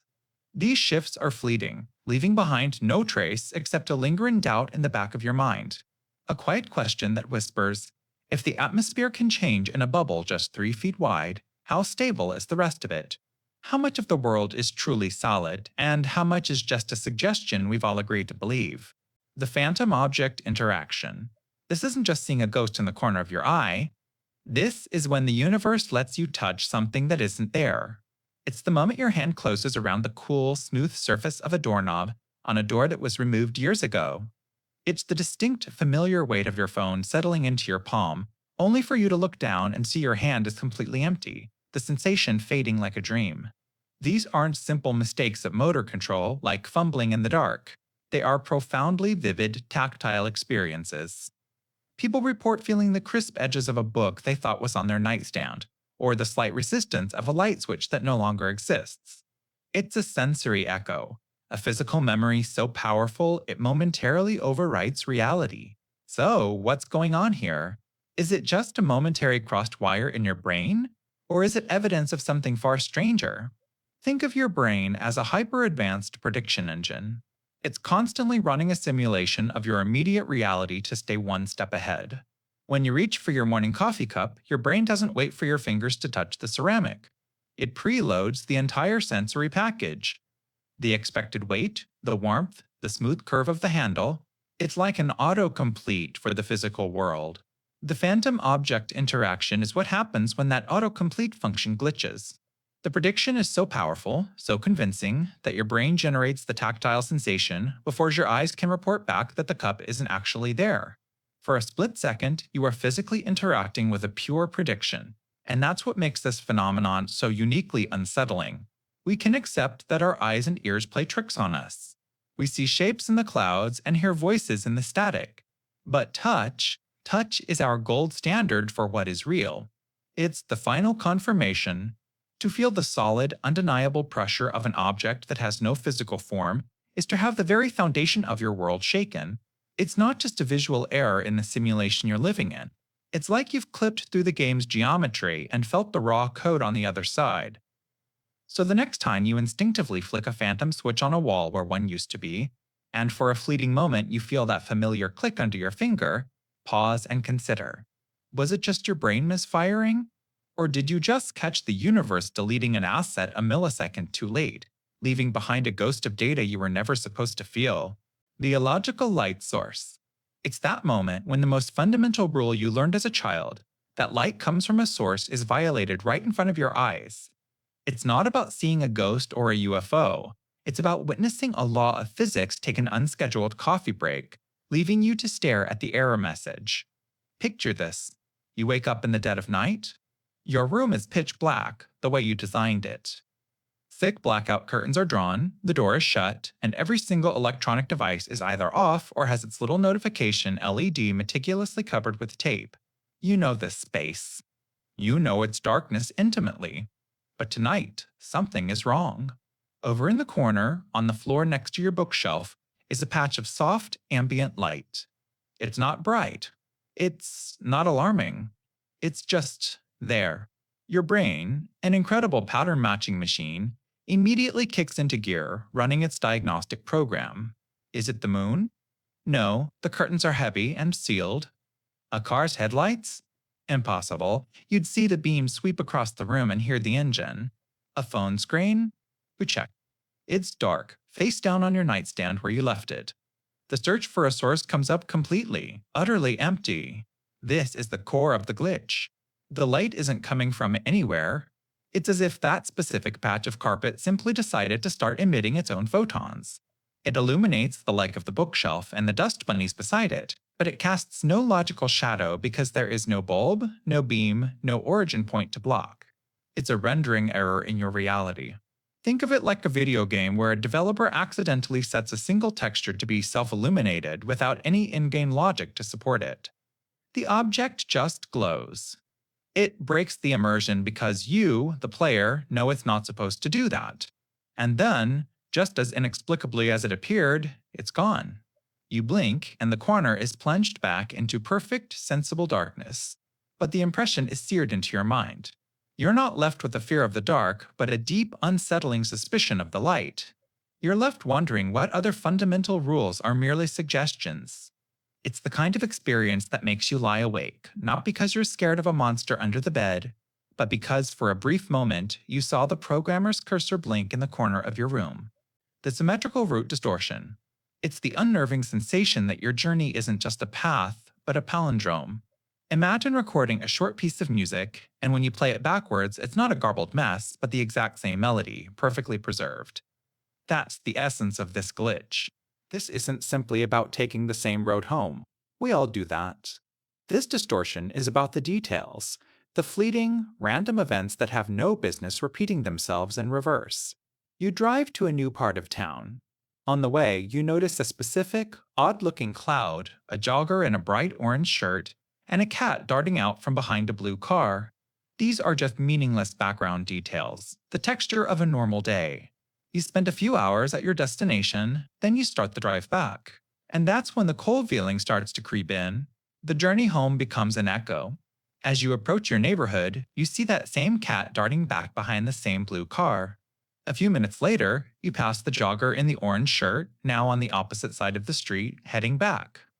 And as you pull into your driveway, you look up and see it. The same odd-looking cloud now drifting away in the opposite direction, as if its own journey was tied to yours. Each event unfolds like a film being rewound with impossible precision. It's as if the simulation we're in decided to save on processing power. Instead of generating a whole new set of random occurrences for your return trip, it just loaded the previous data and played it in reverse. It's the universe as a lazy programmer reusing assets instead of creating new ones. The experience leaves you with a deep, quiet dread because randomness is what makes reality feel authentic. It's the chaos that assures us we aren't just characters running on a pre-written script. But the symmetrical route distortion whispers a terrifying possibility. That the world you move through isn't a vast, living place, but a limited, rendered stage. And it forces you to wonder, if your journey is just a simple, reversible line of code, what does that make you? Are you the one driving, or are you just part of the scenery being reset? The unauthored script. It's that chilling moment when you realize the person you're talking to isn't improvising. They're reciting. Imagine you're in a play and your scene partner suddenly delivers a line from Act 3, a line you haven't rehearsed, a line they shouldn't possibly know yet, but it lands with perfect, unsettling precision. This glitch is so unnerving because it attacks our most fundamental belief. That human interaction is a dance of spontaneous thought. But when someone says something that's too perfect, too poetically coincidental, or too eerily specific to a thought you just had, that illusion shatters. The interaction feels less like a conversation and more like a table read. You're no longer an active participant. You're an audience member to your own life, suddenly aware that someone or something else is holding the cue cards for everyone but you. It's a profound moment of existential vertigo. Have you ever been in a crowded cafe thinking of an incredibly obscure line from a book you read years ago, only for the person at the next table to say it verbatim to their friend? Or you're in a heated argument and your opponent delivers a comeback so flawlessly witty and devastatingly timed, it feels less like a human response and more like something written by an award winning screenwriter. It's not just a clever remark, it's the uncanny feeling that the words didn't originate from them, but were simply channeled through them. The timing is too exact, the vocabulary too out of character. It's like playing a massive open world video game. You expect the non player characters, the NPCs, to have a limited, looping set of responses. But then, one of them looks you dead in the eye and says, "You should really check your inventory for the key you picked up 3 towns ago." It completely breaks the fourth wall of your reality. The character isn't acting, it's reading you the game's source code. In these moments, people become NPCs in our own simulation, their dialogue bugging out, revealing a snippet of the underlying script that's supposed to remain invisible. The unauthored script suggests that maybe our sense of free will isn't about what we choose to say, but about the rare, terrifying moments we notice the dialogue is pre-written. It's the realization that you might just be the only one in the room who has forgotten their lines, while everyone else is hitting their marks and performing their part to absolute perfection. The real question is, what happens when you decide to finally go off script? The sympathetic glitch. It's not just when reality stutters, it's when reality stutters in perfect, unnerving harmony with the one thing that should be separate from it: your own mind. Think of it like sympathetic resonance in physics. You strike a tuning fork, and across the room, another one with the same frequency begins to vibrate untouched. Now, imagine you are the tuning fork. Your thoughts, your emotions, your deepest, most private memories are the vibration. And for a fleeting, impossible moment, the physical world around you starts humming your exact same tune. This is what separates the sympathetic glitch from a common system error. A car disappearing into thin air is a random glitch. But thinking intensely about your late grandfather's specific, quirky brand of aftershave, a scent you haven't smelled in 20 years, and then having a complete stranger walk past you on an empty street, trailing that exact scent in their wake? That's different. That's personal. It's a targeted error, an anomaly calibrated specifically to you. It's a glitch with your name on it. It feels less like a random bug in the code and more like the code is actively reading your personal files. It's as if your consciousness is a search query you didn't mean to type, and for a split second, the universe executes it, returning a bizarre, physical result right in front of you. You're agonizing over a difficult decision, and a torn piece of newspaper blows onto your shoe with a single, perfectly relevant word printed on it. You're telling a friend a secret story from your childhood for the very first time, and the song that was playing in the background of that memory suddenly starts playing on the cafe's radio. The probability is infinitesimal, yet the event is undeniable. It's a personalized data breach of the soul. These moments shatter the illusion that we are merely observers. They suggest the wall between your inner world and the outer world is permeable, almost transparent. The experience isn't always frightening, sometimes it's strangely comforting, a profound sense of connection to something bigger, but it's always deeply unsettling because it implies a level of interactivity we're not supposed to have, a backdoor into the source code of reality. It's the universe winking at you, a momentary system message that confirms you're not just living in the simulation. You're part of its operating system, the color value error. This is one of the most personal and jarring glitches you can experience.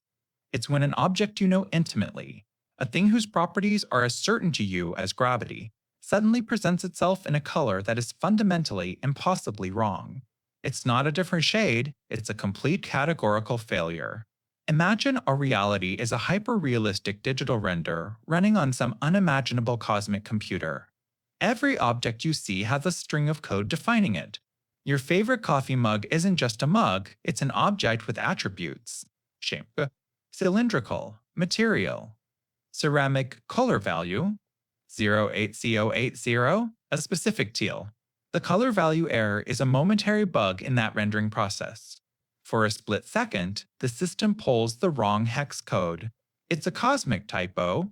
The engine of reality stutters, and instead of loading the familiar teal, it loads KFF0FF, a shocking, vibrant magenta. You're sitting at your kitchen table, reaching for that teal mug you've used every morning for 5 years, and your hand freezes. It's magenta. Not in a weird light, not as a reflection. It is, for all intents and purposes, a different object occupying the same space. Your brain hits a blue screen of death. This experience is so profoundly unsettling because it doesn't just break the rules of your house, it breaks the rules of everything. We build our entire understanding of the world on the principle of object constancy. A red apple is a red apple. When that constancy is violated, even for a second, it feels like a crack has appeared in the very foundation of your existence. And then comes the true mind bender. You blink, a reflex born of sheer disbelief. You look again. And the mug is teal. It's the same comforting, familiar teal it has always been. The impossible magenta is gone, with no evidence it was ever there. The system has corrected itself. This is the moment the glitch becomes truly insidious because it leaves no proof. It retreats entirely into your mind, forcing you to ask, did my brain just invent that? Am I losing it? Or just maybe, did the simulation lag for a moment? The color value error suggests that the world you perceive isn't a static, concrete thing, but a constantly refreshed stream of data. And every now and then, a single packet of that data gets corrupted. It's a fleeting glimpse behind the curtain, a momentary rendering error that reveals the colors we take for granted are nothing more than assigned variables in the code of creation. The physics engine simplification. Imagine for a moment that our reality is the most complex video game ever created, an impossibly advanced simulation. Now, even a computer of that magnitude has limits. It has a finite amount of processing power, a cosmic RAM ceiling. So, to run a simulation as vast and detailed as our universe, the system has to cut corners. It has to cheat. Think about how a modern open-world game works. The world feels immense, but it's an illusion. The game only renders, in high detail, what's in your immediate field of view. That sprawling city behind you, it's just a low polygon placeholder, or maybe it doesn't exist at all until you turn around. That tree in the distance? It's a simple flat image until you get closer, and only then does the system load the high-resolution, complex model with individual, rustling leaves. The game is constantly simplifying physics and graphics to save precious resources. Physics engine simplification theory proposes that our universe does the exact same thing. It doesn't waste energy calculating the precise position and spin of every single atom in a rock on the dark side of the moon. Why would it? No one is looking. It only renders the full, complex reality when an observer you forces it to. And this is where the glitches come in. What happens when the system lags? When there's a bug in the code? Maybe that bird you saw frozen in mid-air for a split second was a frame rate drop. The keys that vanished from the countertop only to reappear in the exact same spot? A classic object persistence error. The system momentarily forgot to load that asset. That overwhelming, disorienting feeling of déjà vu? Perhaps it's nothing more than the program reloading a recent save state after a minor crash. This theory even offers a chilling explanation for one of quantum mechanics' greatest mysteries, the observer effect. The phenomenon where particles exist in a fuzzy cloud of probabilities until we measure them, at which point they snap into a single, definite state. Is this a deep philosophical truth about the nature of reality? Or is it just the ultimate optimization strategy? The universe not bothering to decide what something is until a player character needs to know. So the next time you see something that just feels off, a weird coincidence, a shadow that moves incorrectly, a pattern that makes no sense, ask yourself, is it just a trick of the mind? Or are you seeing the seams of the simulation? The moment the most complex program ever written decided to cut a corner, and for just a heartbeat, you saw the code. The subjective time dilation. This isn't about Einstein's relativity or black holes. This is about the clock inside your own head, and the terrifying, fascinating way it can lie to you. It's the reason a 5-minute plank can feel like an eternity, while an entire weekend with friends vanishes in what feels like a single breath. You felt it. That moment of pure, unadulterated focus, the flow state, where hours of work or creativity feel like mere minutes. Your brain is so engaged, so immersed, that it simply stops punching the time card. But the opposite is where the real glitch occurs. Think about a moment of intense fear. A near miss in your car, a sudden fall. Survivors of these events often report that time seemed to slow down to a crawl. They saw the shattering glass, the oncoming headlights, with impossible clarity, as if the universe had hit the slow motion button just for them. So, what's happening? Neuroscientists have a theory. Imagine your brain is a camera. On a normal day, it's recording at a standard 24 frames per second. But when your survival instincts kick in, your amygdala, the brain's alarm system, goes into overdrive. It's like the camera suddenly cranks its frame rate up to 1,000 frames per second. It's not that time itself is slowing down, but that you are recording reality in hyper detail. You're capturing so much more information per second that when your brain plays it back, the memory feels stretched out, elongated. A single second of real time becomes a 10-second memory. This is our brain's own personal bullet time. But it also happens in less dramatic ways. It's why your childhood summers felt like endless epochs, while the last 5 years of your adult life blurred into one. As a child, everything is new. Your brain is constantly recording novel experiences, high-resolution data. As an adult, routine takes over. Your brain goes on autopilot, compressing familiar data. Days, weeks, years all get zipped into smaller and smaller files. It's a glitch in our own perception, a software bug in our consciousness. But it forces you to ask a deeply unsettling question. If our experience of time, the most fundamental constant in our lives, is this malleable and personal, what does that say about the nature of reality itself? Are we all just living in our own personal time zones, occasionally desyncing from the master clock? It's the ultimate reminder that the world you perceive isn't the world as it is, but the world as you are, the semantic scramble. It's that bizarre, fleeting moment when a word you've known your entire life suddenly feels alien. It's like holding a familiar key in your hand, one you've used 1,000 times, only to find it no longer fits the lock. The shape is right, but the connection is gone. Psychologists call it semantic satiation, but that clinical term robs it of its true weirdness. It's more like a cognitive misfire, a tiny neurological short circuit. Imagine your brain is a massive, interconnected library. When you think of a word, say, road, a librarian instantly pulls the correct file. It's filled with images of asphalt, the concept of a journey, the smell of rain on pavement. But during a semantic scramble, the librarian glitches. They grab the file, look at the label, ROAD, and for a terrifying second, they have no idea what it means. The file is just a folder. The word is just a sound. You felt this. You're typing an email and you write the word house. You stare at it. House. It looks wrong, is spelled like a random jumble of letters, so you say it out loud. House, then again. Shake. The word dissolves in your mouth, becoming a hollow, meaningless utterance. The link between the symbol and the reality it represents has been temporarily severed. It's a 404 error for a concept. Our brains explain this away as simple neural fatigue. The neurons responsible for that specific word just get tired and desynchronize. A tiny, biological reboot.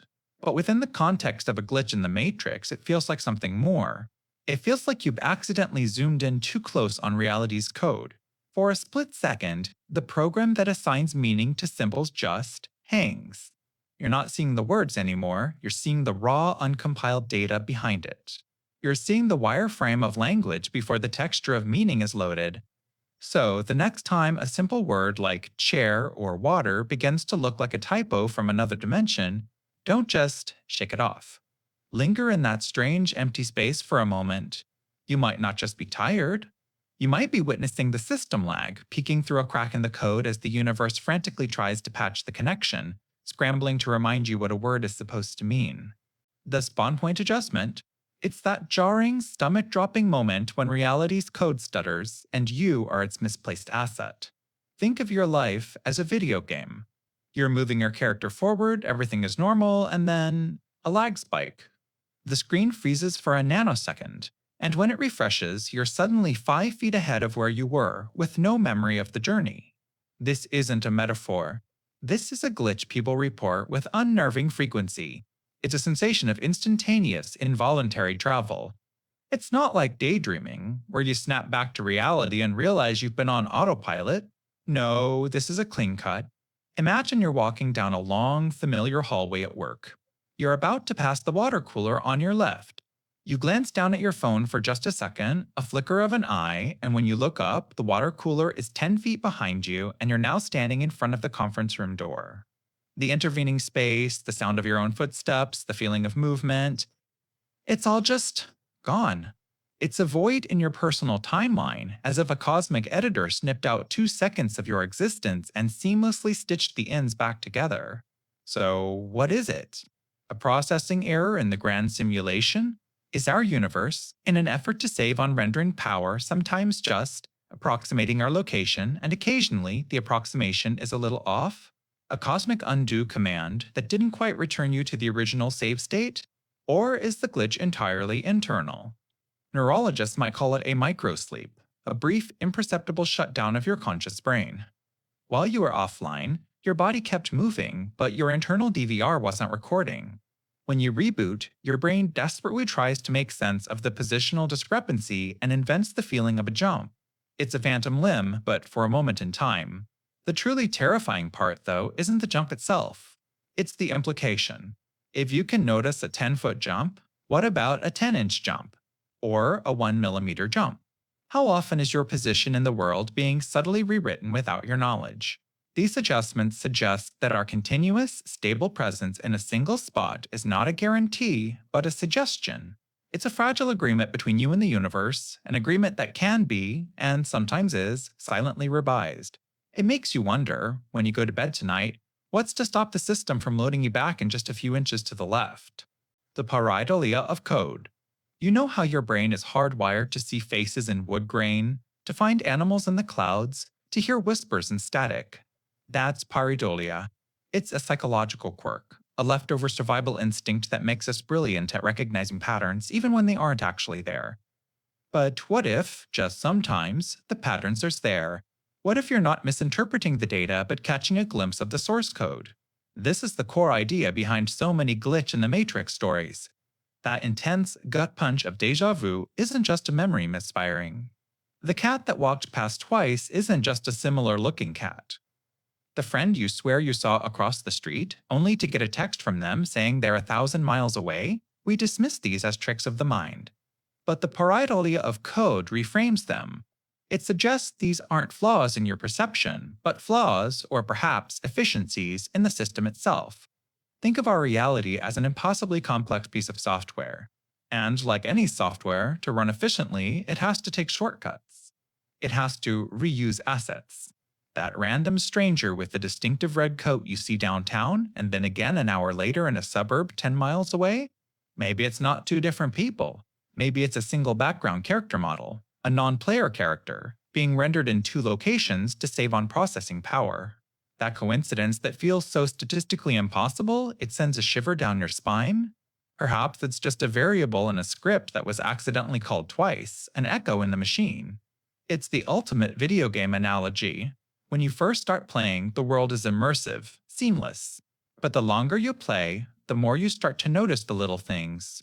The same tree model repeated in a forest, an NPC that gets stuck in a conversational loop, saying the same line over and over. The texture on a brick wall that you suddenly realize is tiled across the entire city. You aren't going crazy, you're just becoming intimately familiar with the limitations of the engine. You're seeing the lazy work of the developer. So, when you experience one of these glitches, that uncanny feeling that the world just stuttered, you're having a moment of code pareidolia. Your pattern recognition brain, the most sophisticated machine in the known universe, has just spotted a repetition in the fabric of reality. It's found a seam, and for a split second, you're not seeing the world, you're seeing the blueprint beneath it. The truly unsettling question isn't whether the simulation is real. The question is, does the programmer know you're starting to notice the bugs,